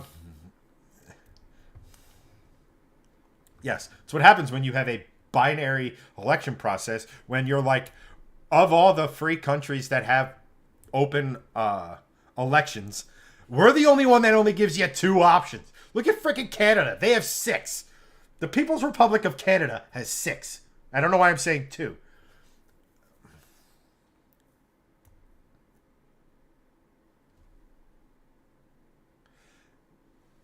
For me, it's a bag of shit, and one of them happens to be on fire. Neither is something you want on your doorstep.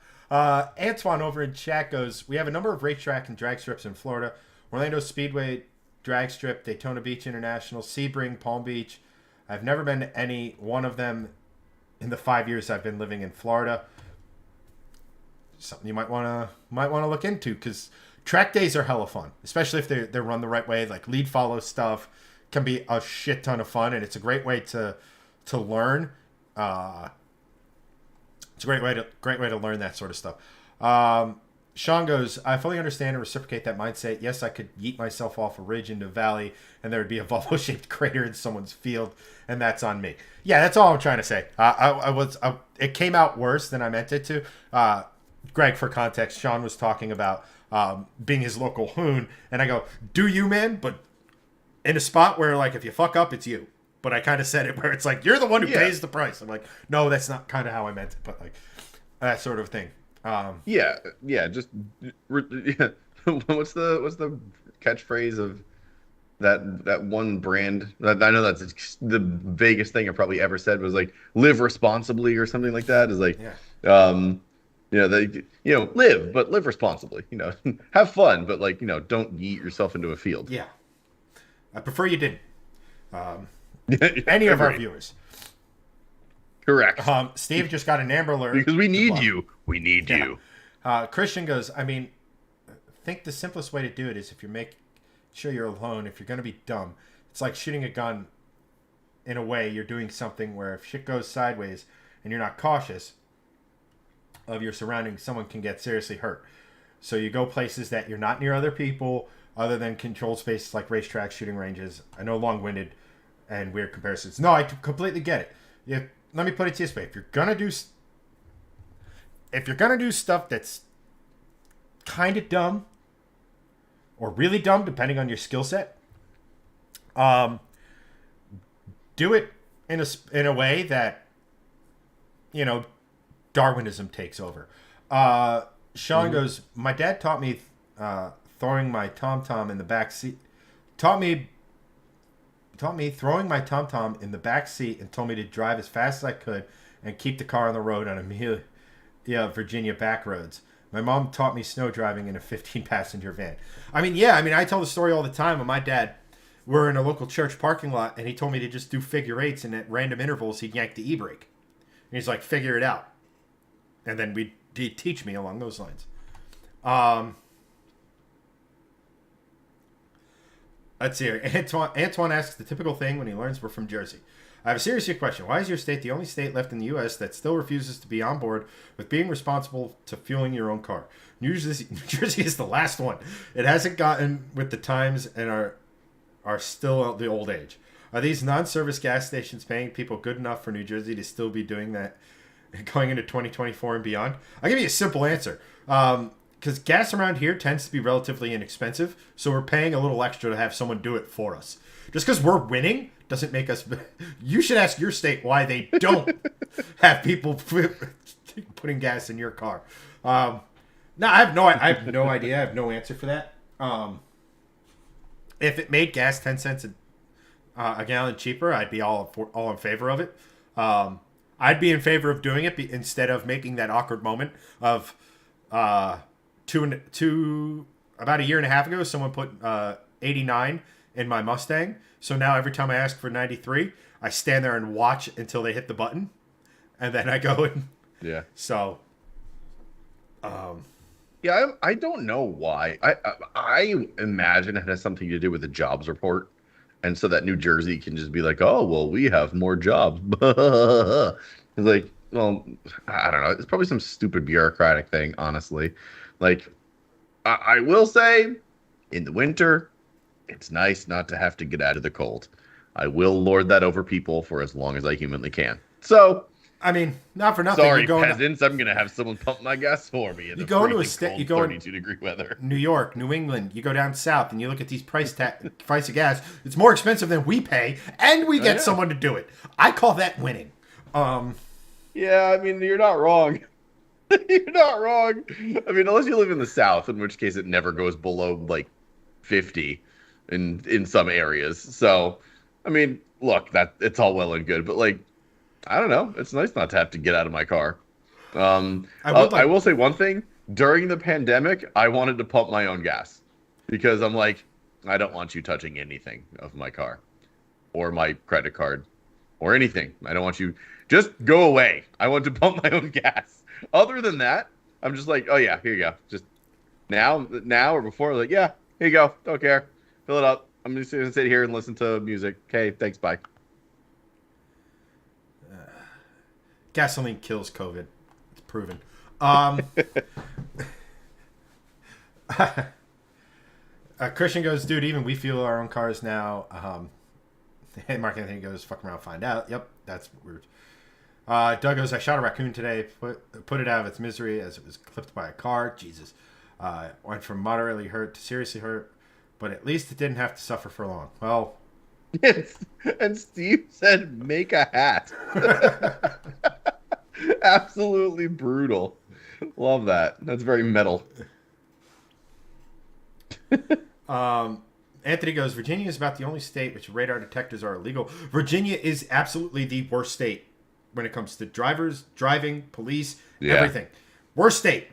Um, very Next much question. so. Christian goes, we just turned to self-service like 2 months ago. I also expected a price change. Never happened. Well, let me put it to you this way. When is the last time a big business decided to charge less for something? Literally never. So, you're used to doing this. Now you do it. Yeah, pretty Antoine much. goes, when's Hanson coming back? The year's almost over and we want to know what he's been up to outside of his guess the truck game. Oh, well. Is he taking a regular time to catch up with you guys in chat? That's a great question. Hanson's kind of off doing his own thing. So, like we've said, until you're probably sick of it blue in the face at this point, we all kind of have our own lanes that we're kind of dividing and conquering. Short version of the story is like short form right now is and Facebook, Meta in general, has kind of become our biggest income source and stuff. So he's kind of Yeah, short version of that, focused on that. It would be nice one of these weeks to have him come on, but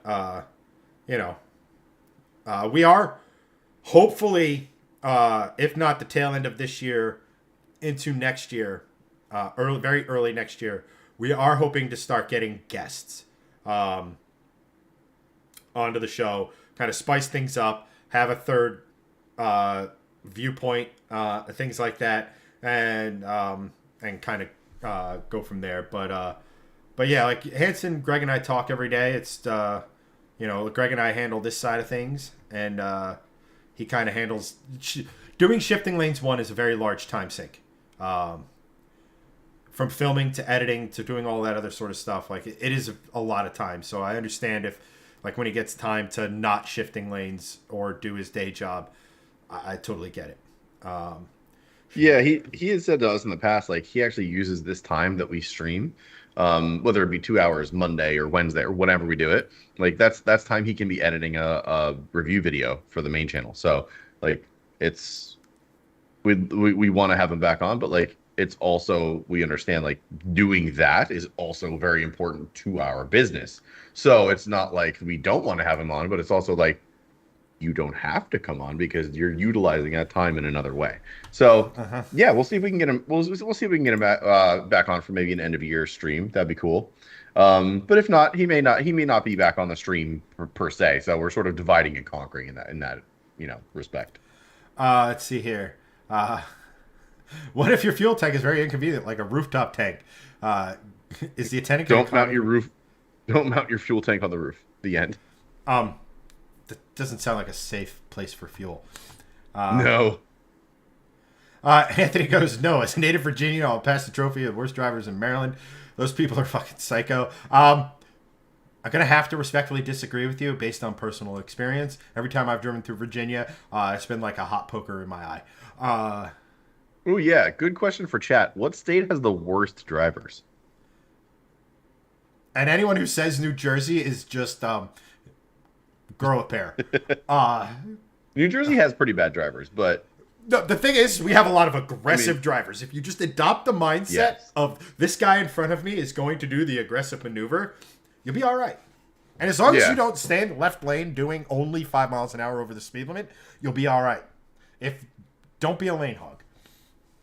Yeah. True about Virginia. See, Antoine agrees.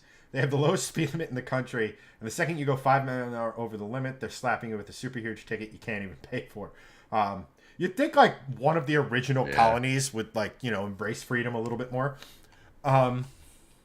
Apparently not. Yeah.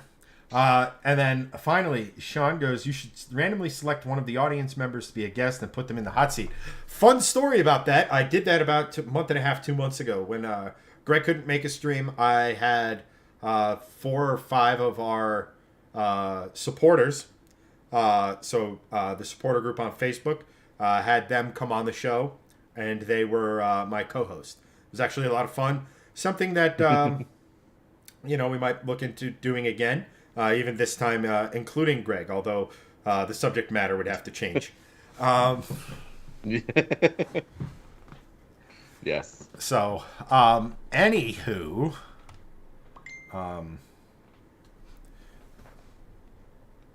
We should chat about our last topic just because yes, it's interesting in the sense that to keep the Murica theme going. But it's interesting and I think will lead to pretty good conversation because I know a lot of the time. And sorry if I'm not looking a lot at you guys tonight, just because I don't have because I can't see on our Skype call that we do this on. I can't see Chad, so I'm looking at the live stream back end over here, and I'm also looking at like what we're trying to talk about. So, the biggest thing hold that thought. that we We're gonna go back to Greg's story time, and I think this time, I think you're gonna have to tell the story about how you terrified a young woman while driving your Taurus in a parking lot after a mildly successful trip to Flanders Bagel. oh you mean my first accident? Yes, go. Oh man, I mean, there's not much to that story. Is literally the girl cut in front of me. I didn't see her, and I tagged her left rear or her left quarter rear quarter She panel. was scarred for And then life. she seemed like she was scarred for life, and I'm like, you cut across 206, and I didn't see you. Sorry.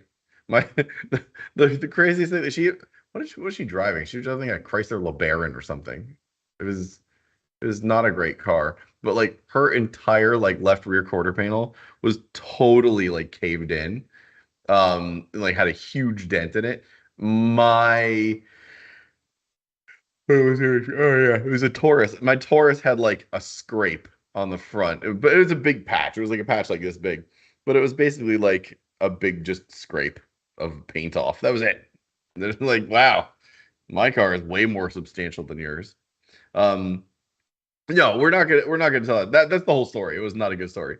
But the next topic, and I'll tee it up like this. I know Chad's probably taking the dog out or doing bathroom break or whatever. But we've talked about on this stream a lot. We've talked about range. We've talked about mobility, the future of mobility, EVs, hybrids, whatever, and things like that.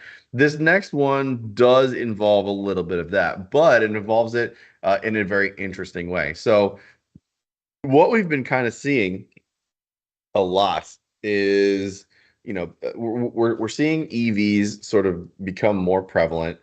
We have evidence that EV sales is slowing down, right?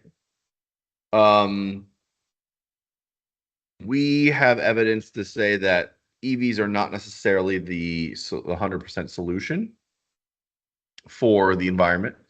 Um, but there is a lot of evidence showing that EVs are good in certain ways. They're probably never going to reach 100% adoptability or 100% adoption.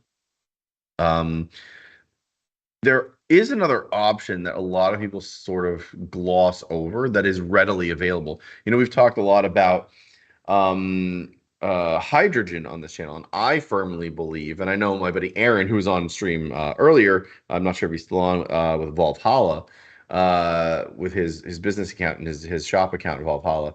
I'm not sure. Like, I know he's a big proponent of this. Is hydrogen, and hydrogen I mean, it's one of the most readily available things on Earth slash in the entirety of the universe. Um, Hydrogen as a fuel is definitely a hugely viable option in the future. We haven't quite figured it out yet, but it is one of those things where, it's not going to tax an electrical grid. We don't have to create a lot of like energy to do it. Like, obviously, like electricity has to come from either coal or nuclear or whatever. But like figuring out hydrogen is a big thing. So with that said, forms of propulsion that don't involve internal combustion um is the biggest thing here.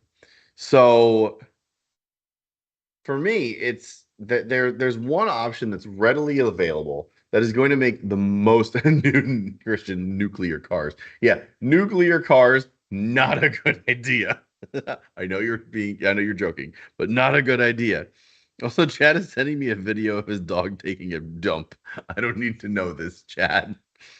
I don't. I'm literally texting him. I don't need a video of your dog dropping a deuce.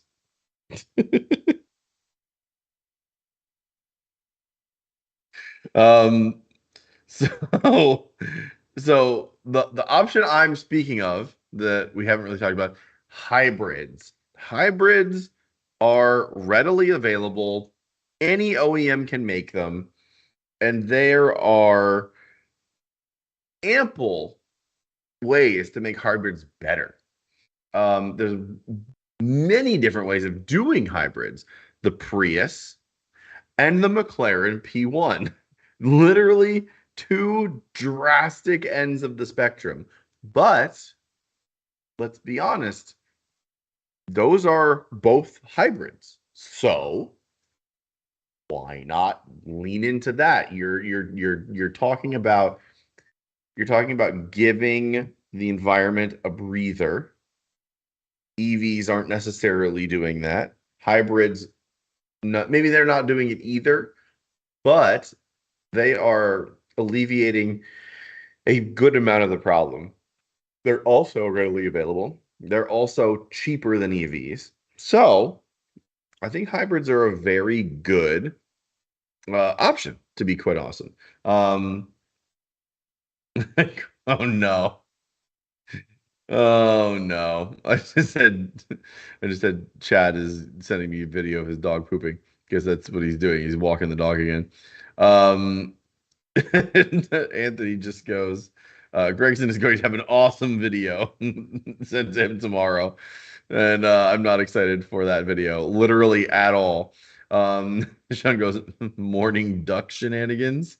I don't even want to know what that is.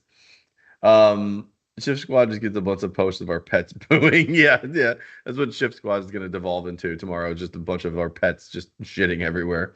Um, Doug goes, hybrids add too much complexity for those of us who like 20-year-old cars. And Sean says diesel hybrids. Honestly, any hybrids, because the whole point is hybrids can be right now both economical and performance oriented. EVs still have a ways to go to be performance oriented because they're so heavy. There's weight distribution to think about. There's batteries. It's a lot, and we've been doing hybrids for 20, 30 years now. Like it's something that can it's something that we can do now to help alleviate a problem while also still being a very big enthusiast, uh an enthusiast forward means of propulsion. So with that said, and when Chad comes back, we're going to talk about a truck that uses hybrid technology, with both battery and internal combustion to propel itself to a 0 to 60 time in 4 seconds.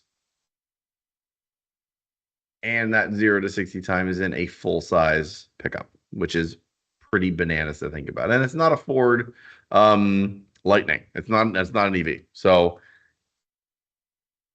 it's one of these things where you're just like, oh, that's cool. Oh, it does that too? Oh, holy shit, this is exactly what we need. So as soon as Chad's back, we're going to talk about it a little bit. And no, it is not the Toyota Tundra TRD Performance, though that is an excellent truck. Um, Very different. I think actually that's a really good point, Antoine. I want to see, actually, hang on. Toyota Tundra um, hybrid MPG. So we have here Toyota Tundra. One glance at the EPA fuel economy estimates, and it's clear the Tundra hybrid's primary mission is power rather than efficiency. True, its 20 mpg city estimate improves on the non-hybrid Tundra's 18 mpg city, but the hybrid's 24 mpg highway number merely matches the standard truck's fuel economy. So, that one is not exactly a big deal. And it's I guess it's less about MPGs with these big trucks than it is about range, because range still seems to be like the biggest issue.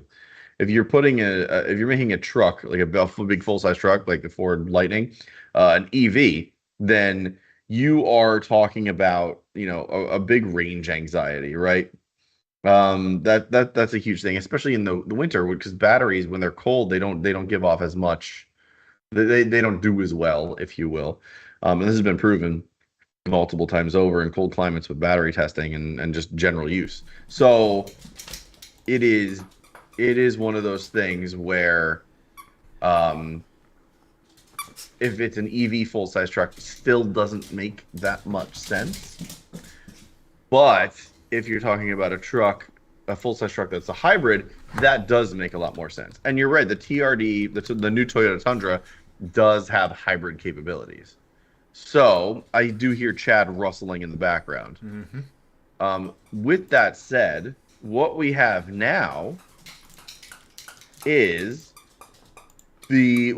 first, I guess the first thing to say is, as of the end of 2024, the Ram 1500 as a V8 is dead. That engine will cease to exist in the Ram. Pour one 1500. out. Pour one out for the Hemi. Yes, pour one out for the Hemi. The other side of that is the 2025 version is going to be, at least one of the trims or one of the variants of it will be a 2025 Ram 1500 Ram Charger. It is going to be. I know Chad's going to be angry about that. Continue. It is going to be a hybrid truck. It's going to have a 92 kilowatt battery attached to a 3.6 liter Pentastar V6. So it's going to be a hybrid, and quite frankly, this is what we should be doing with trucks. It's not making them EVs. We should be making them hybrids, because you're going to get it's just a better It's just a better way to get range. MPGs, I'm not. I don't. Like I said, I was saying, I don't think MPGs is the way to think about it. I think range really is. And yeah, you know, full size trucks as EVs, it's gonna take a while to get a ton of range, right? Oh. So what this thing is, and Chad, if you want to bring it up, Yeah. Hold on. um, Hold. it's gonna be. So. Let's see. Hey. What? What's with the barking? Toss that dog a treat. No, he wants this. Nice. You know what? I'm gonna start taking a page out of not to get too deep into it, but if you go and you follow a YouTube channel / everywhere channel called Habitual Line Crosser, That's a great one. he in his streams he has a camera. He has a camera on himself and his dog. Dogs. Nice. Jesus Christ, dog. Oh my god. So Real quick. anyway, So here's the thing. It's gonna be the straight six, I'm guessing. The no. the Pentastar. Pentastar V6. Oh, yeah, so even less interesting. Yay. But here's the interesting thing about it though. This thing apparently is going to have a projected amount of 663 combined horsepower, which is a good amount of horsepower for literally any vehicle. It's going to run 0 to 60 in about 4 seconds. And it's going to have a range of about 690 miles combined. So close to 700 miles of range with over 650 horsepower and 0 to 60 in 4 seconds. I don't see anything wrong here. One. Sure, that's good for the measuring contest, but what are the truck stats? What can it tow? What does towing do to, like, if you're a hybrid, right? Like, okay, like you're using electric and gasoline power. Well, Sure. how long does the electric run out when you're towing, say, a boat, or you have 500 to 1,000 pounds in the bed, like all that other sort of stuff? Like, I get that trucks now are more they're basically full-size trucks are like a modern Toyota Camry, and that's what people buy. Sure. It's look, what do Americans buy the most of? It's full-size pickup trucks. Right. What's the best way for the big three: Chevy, Ford, Ram, Stellantis, as it were? Right. So I can answer that question. According to, my point is that if you want to reduce your fleet's overall, reduce your fleet's overall gas consumption and improve your fleet's overall miles per gallon, put hybrids in the best-selling vehicles you have.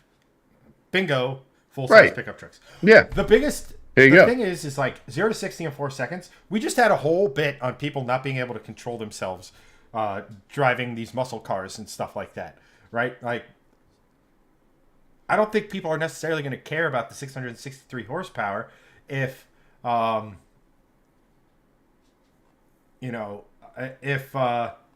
it's got a lot of torque. If it can't do truck stuff. But like, it's got to be able to at least do the illusion. Like, I'm guessing this is the range topping version, right? Like, this is going to replace. I would imagine so. Replace the V8, right? So yeah, I think so.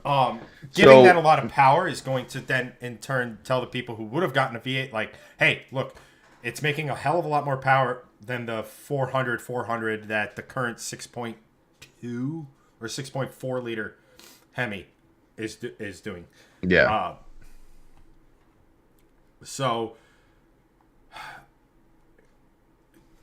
say what you're about to say, because my biggest issue with this car has absolutely or truck or whatever has absolutely nothing to do with like its specs. So right. So here's what Stellantis is saying. So Ram is saying about this.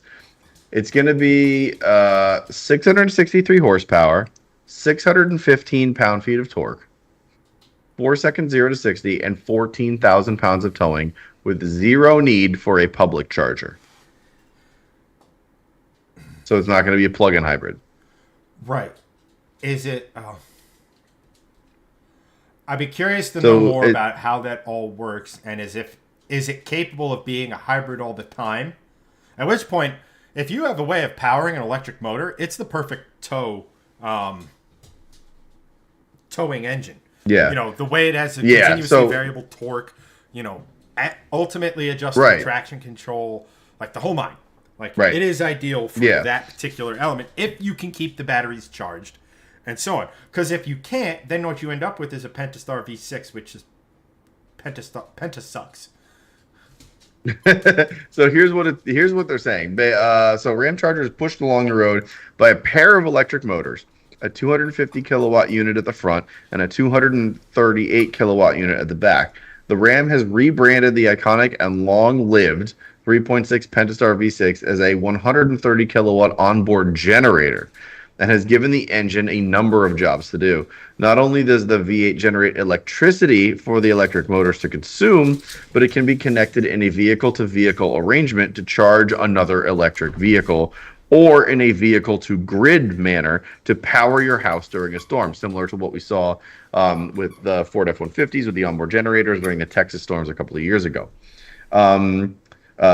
Or a power tailgate to party, or run a job site. If gas engines are going to stick around, and it seems Stellantis is determined to make that happen, this is a good use for them.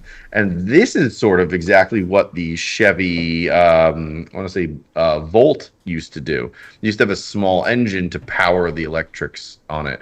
But this seems to be the way to sort of go about it. Use your internal combustion engine as the generator to power the electric motors, which can give you instant torque. And I think that is an excellent setup, and that's how hybrids like this sort of make sense. All right. I will concede and give you all of that. Stellantis and Chrysler, Ram, etc. needs to stop calling things Ram chargers. This started with the wireless charging pad port slot, whatever you want to call it, on the Ram pickup trucks that they called the Ram Charger, and it is without question one of the most disrespectful freaking things that they could do to a group of automotive legends that I can ever think of, is to relegate their name to a fucking generator and a charging port. Because you know what a Ram Charger really is? You know what it is? It is that. This is what the Ram Chargers were. They were a bunch of guys at Mopar going drag racing. Tell me where this correlates to any of this other nonsense. They turned a Mitsubishi Eclipse into a hybrid. I'm over the nomenclature thing. It doesn't even matter anymore, honestly. Yeah, and guess it just what? doesn't. Because they're going to do whatever the hell they want, so it doesn't matter. Guess what? How far out are we from basically one of the big Asian auto manufacturers buying Mitsubishi, the automotive division of it? Like, how long is Mitsubishi for this world? I'll give you a hint. Not very. They're in the same. So I'll give you a hint.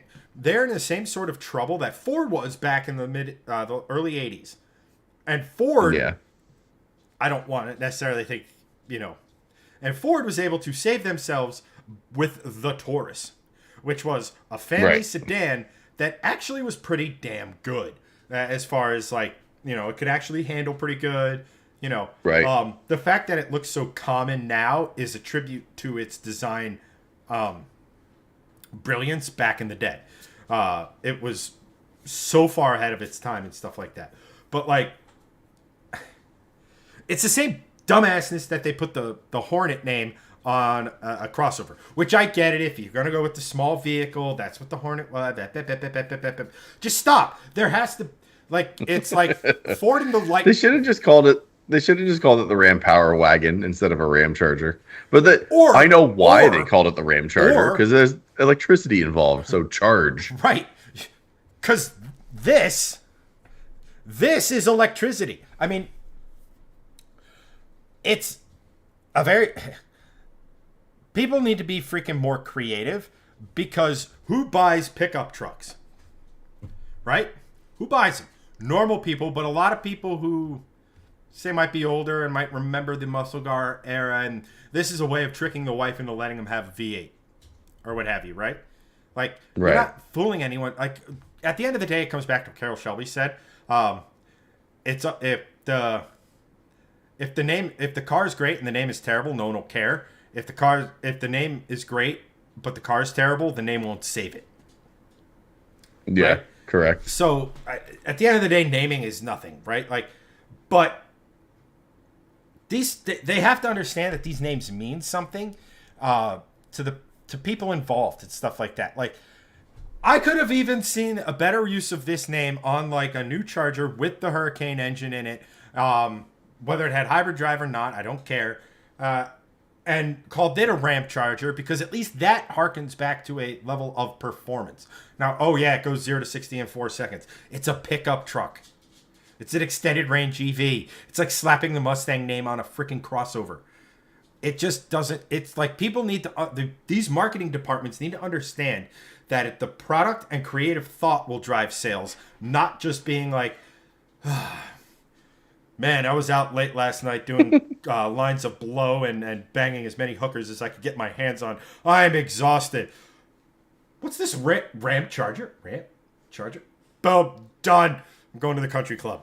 Like, be creative. Have a creative bone in your body that's like, you know what? It's the new Ram. It's electrified. Let's figure out some way of being creative that generates. It's like not so like on the nose, you know. Let's call it something else. Like there's so much like, or just I don't know. This shit doesn't need a clever name. Just call it the Ram E or something like that, or the Ram 1500. Instead of like the SLT or something like the S8, like do something because people could give a. The people who buy this are going to give a fuck if it's called the Ram Charger. And the people like me, who this actually is an affront to automotive history, are going to hate it. Like, it's just, chat is saying things. Let's go. My rebuttal to that is Ram Charger's a stupid name.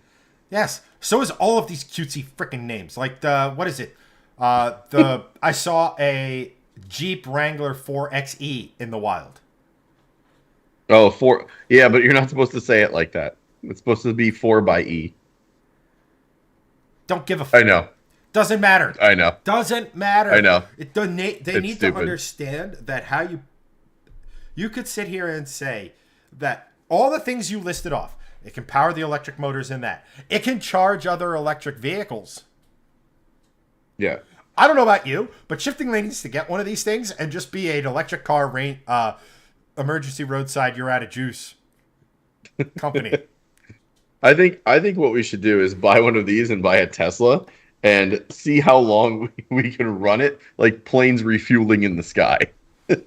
Tethered. So see how long the Tesla goes with just constant charge. Just have a long umbilical cord to the back. Exactly. We just do a jet plane refuel, but on a highway, and just see how long we can go.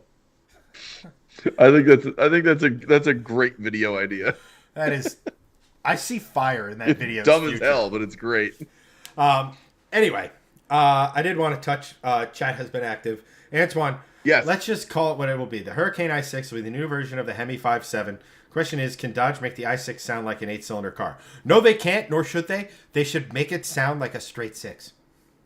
I know this sounds crazy, but if straight 6s, Supras, GTRs, BMWs with the right exhaust, Greg's transversely mounted straight 6.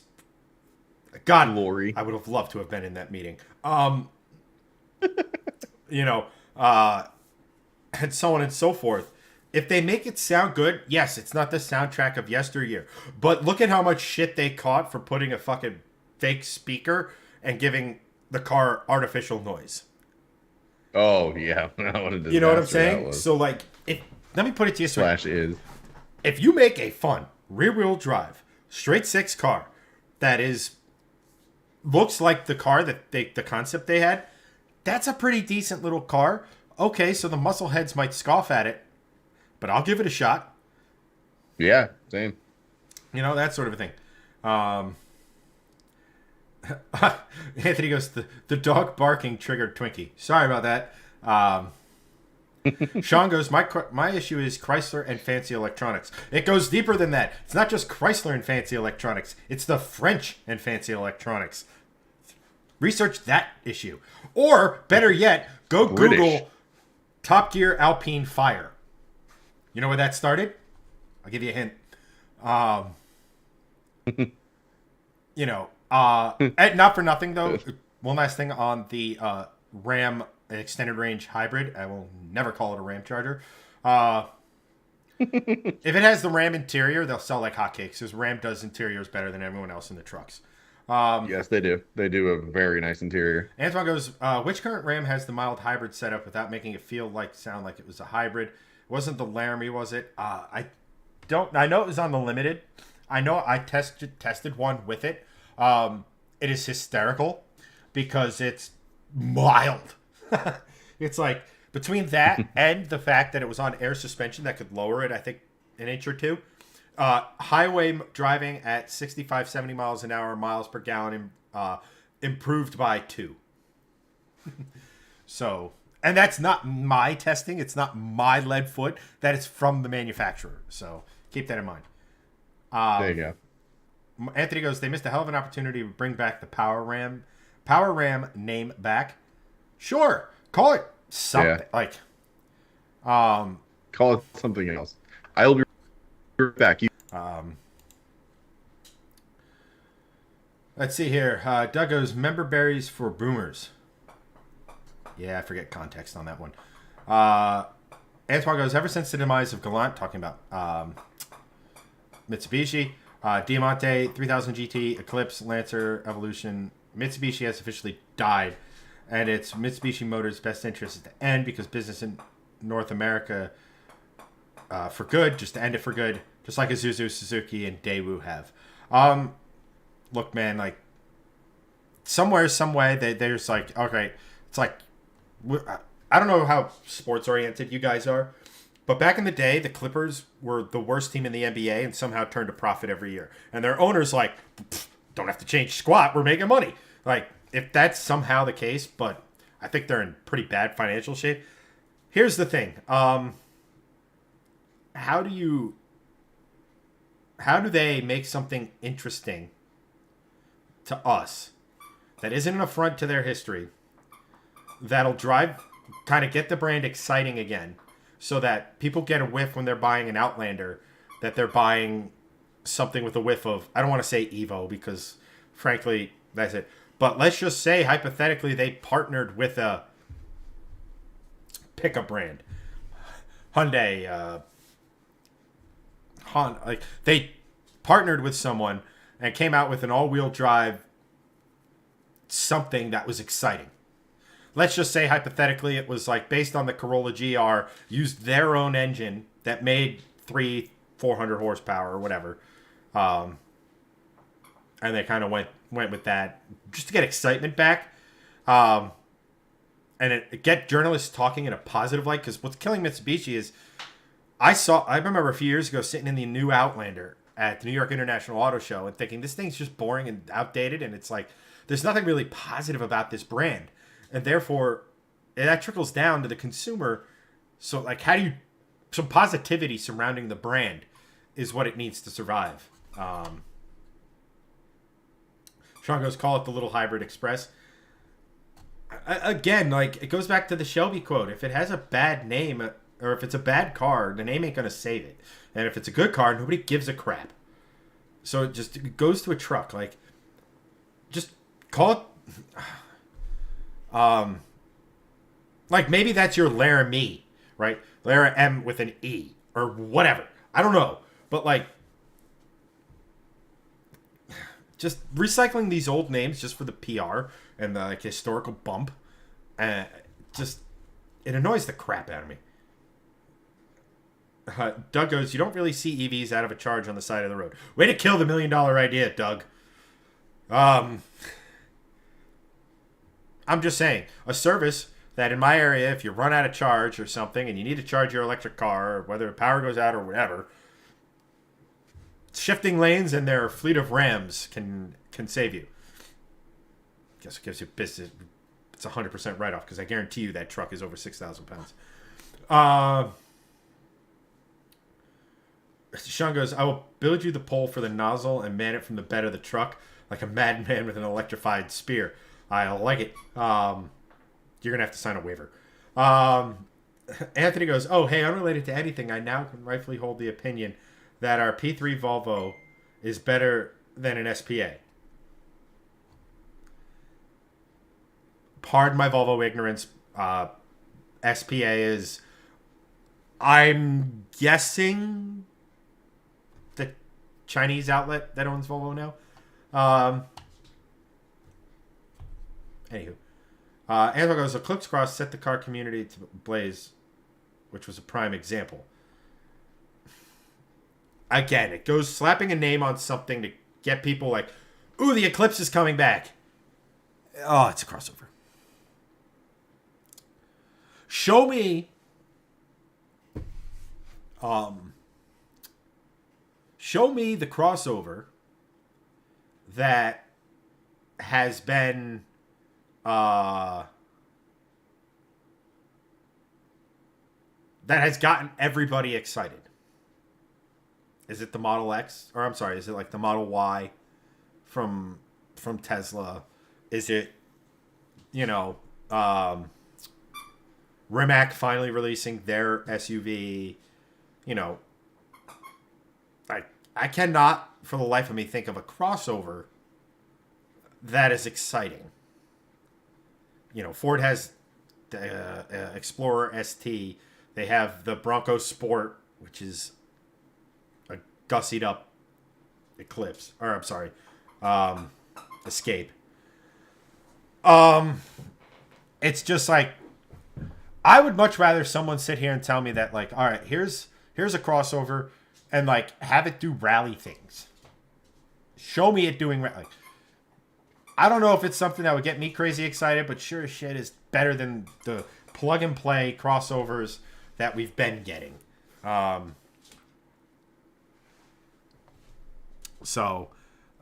It's just like I said, the name, like that naming stuff, like, call it something new and different. Like, the target market for some of this stuff, people aren't going to know. And why not give them something, right? Like, our generation lives on, like, the cars of our youth that became legend: Supra, GTRs, Eclipse, STIs,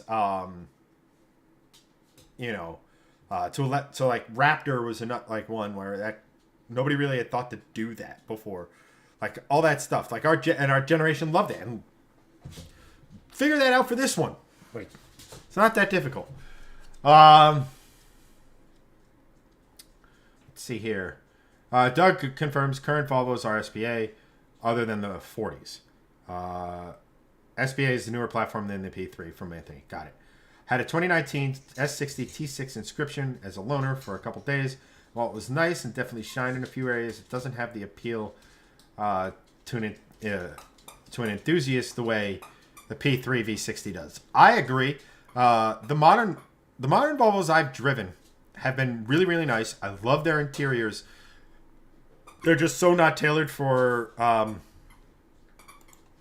enthusiasts that like, not for nothing, I had an S60. I think it was the T6. It might have been the T8 that had the supercharged, turbocharged engine and all-wheel drive. And it was a fun car. I could see myself really getting to like that car, but the transmission was dim-witted. It just killed it for me. I understand, like, we're the exception, but, like, come on. Antoine, unless someone is coming out with a high-performance manual transmission crossover, maybe. Because no one doesn't. There isn't. Right, I mean, I get it. Crossovers are just going to be things to move people around. It's hard to make them exciting. Sean, Toyota has a whole vehicle called the Caldina. That was basically a crossover, but also used in rally. Came with the spiciest variant of the 3S GTE motor. Interesting. Outside of the Wrangler, Gladiator, Bronco 4x4 that has a manual transmission, which are more so off-roaders, but most people are going to drive them on road, there's nothing. I mean, yeah, that's where 99% of anything off-road lives. Gotcha. T6 is gas. T8 is the PHEV. Thank you, Doug. The Anthony goes, that was the T6, and I agree on the trans. Too many gears. For me, it wasn't necessarily the number of gears. It was the speed in which it shifted, and that was Some of the cars with the SPA Volvos. so. So that. I own one of them. Ask me how I know. Oh, that's right. You have the XCs. Is That's right. It's fine.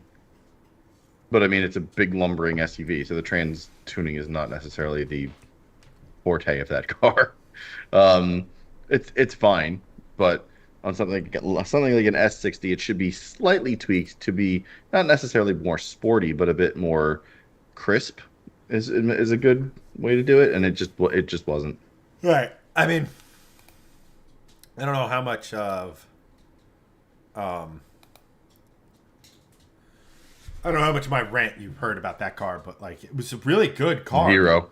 It was a really, really good car. It even did that like thing that automatics do on like the upcharges where it's like the wah, blah, blah, blah, like it had that growl on the shifts, on the upshifts. Yeah. That like you Yeah. hear in like AMG Mercs and shit. Like I totally love that. It was just the downshifts. You'd pull the paddle, and then sometime by the next lunar cycle it would downshift.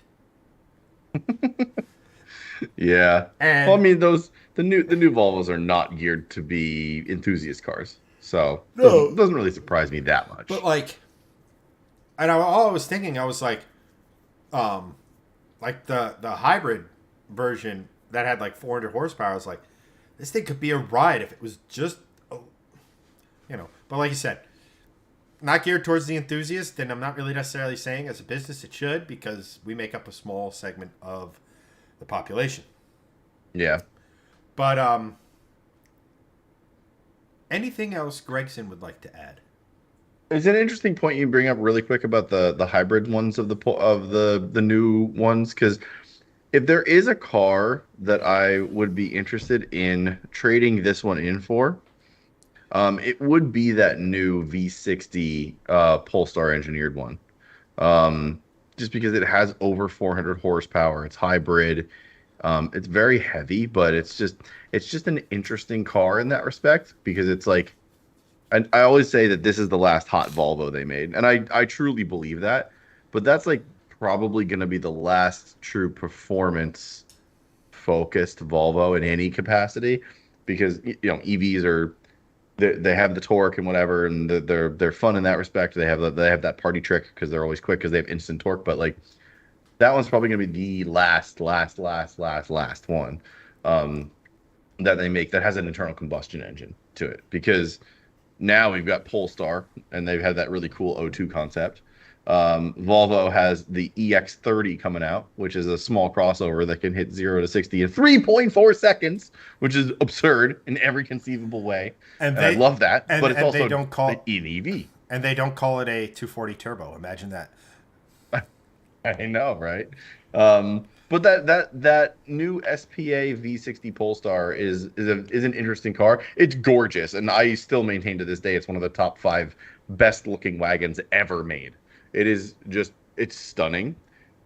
The body lines are amazing. The interior, like as we've waxed poetic on Volvo, the interior is gorgeous. Every Volvo interior right now is just stunning. I agree. So like, just put it's awesome. It's just a good overall daily driver, quite frankly, and it's interesting because it's rare. I agree. So. We'll sort of end things here with Antoine's question. I'm gonna hit you with a hard-hitting question. How bad are the American brand dealerships / automakers? How much are going to end up hurting since the 6 to 7 week UAW strike? Consumers are waiting on their pre-order cars and vehicle that will be backlogged even more. I.e., there's people who have yet to get their hands on a Bronco 4x4 for the last 3 years. Shockingly, I'm surprised Corvette and Mustang plants never got affected. Obviously, that stuff's going to hurt when, let's just say hypothetically, you're cross shopping brands, and all you want is a full size pickup truck, and your first choice is a Ford or whatever in a certain trim level, and they don't have it. You try another dealership, they don't have it. You go to Dodge, it's not really, they have what you want, but it's overpriced. And then you go to Toyota, and they have exactly what you want for the price you want to pay. You're going to go and buy that, right? Like, so Dodge and Ford are hurt in that scenario. The caveat to that, or the counter I would make to that, is that for the last 3+ years, or for the last, I would say 2 years, since 21, new car buying has been completely different in a lot of cases than with the supply chain stuff and all this other stuff we've talked about at length in past. That the consumer has almost been programmed that if they want to get exactly what they want, they have to wait. I'll give you a perfect example of it, and we've mentioned it before. My friends Courtney and Lou ordered a Ram 2500 and ended up having to wait something like 6 to 7 months for it. And they're not alone in that story. People have been talking about it all the time. I think not for nothing, people are just happy to see cars going back to, or if not a slightly under sticker in some cases, than waiting an eternity for it. Some people need a vehicle. Yep. And those people, they're going to go to where whatever vehicle fits their needs is. Trucks, there's a brand loyalty aspect to it. But crossovers, I mean, tell me the difference between a CRV, a RAV4, a Santa Fe, a whatever the Kia is, whatever, like, just go down the list, right? And, you know, at that point, you're going to buy with whoever has it. And, or you're just going to go, you might have a CPO car sitting on the lot. And you go with that. You know, I think it's going to hurt in volume, but I think the dealerships have also not been doing as much volume. So, it's hard to get into somebody else's business and know exactly for sure. But anytime there's a strike, it hurts the business. You know, more the long-term effects. Our car's about to get a little bit more expensive just because people started getting paid arguably their fair share. You know, and everything like that. Right. So, like, it's supply and demand will eventually rule. Yeah, supply and demand, I think it's a good point. Supply and demand will eventually balance out. For me, it will hurt, but for those that have waited, I mean, 3 years for a car, a couple more months isn't going to do that much damage. And if they are hell-bent on actually getting this car that they've ordered and they've waited this long, they're going to keep waiting. I don't think it's going to be. Waiting 3 years. People are like, "Oh yeah, I'm opting out of this after waiting 3 years for my car." Like at this point, they're pot committed. they're all in on getting this car. Not for nothing, but like probably could have found a CPO Bronco for less money and still a warranty. Yeah. Like at that point, like people who are willing to wait that length of time, they're doing it for reasons like one, because they can, two, because like I got a new car. Nobody else has ever owned it. Right. Like, whatever. But, yeah. It's a bit ridiculous. But it's going to hurt in the short term, but in the long term, no one's going to even talk about this next year. Honestly, no one's going to care. It'll all be negotiated, and this will be a non-point come mid-2024, quite frankly. It's just people will get paid differently. OEMs will cave to certain demands, but not all of them, and life will go on. That's how this works every single time, and it's happened however many dozens of times before this. So, short term, it'll be fine. It'll be annoying. Long term, it'll be fine. It's just the way it works. Yep. And on that note, I want to thank everyone for hanging out. Thank you guys for watching. Yes, it was a little technically difficult at the beginning, but we soldiered through. We'll be back. It will be technically more sound next week. Yes. And to those of you who are not a part of the supporter group, who are still with us, we are going to be doing this on Wednesdays now, going forward until further notice. So free your Wednesdays. Um, Yeah, we're not going to be competing with Monday Night Football. So, I got to imagine. You never know. But in that, but so to everyone, hopefully we'll see you next Wednesday. I always yes. have been Chad.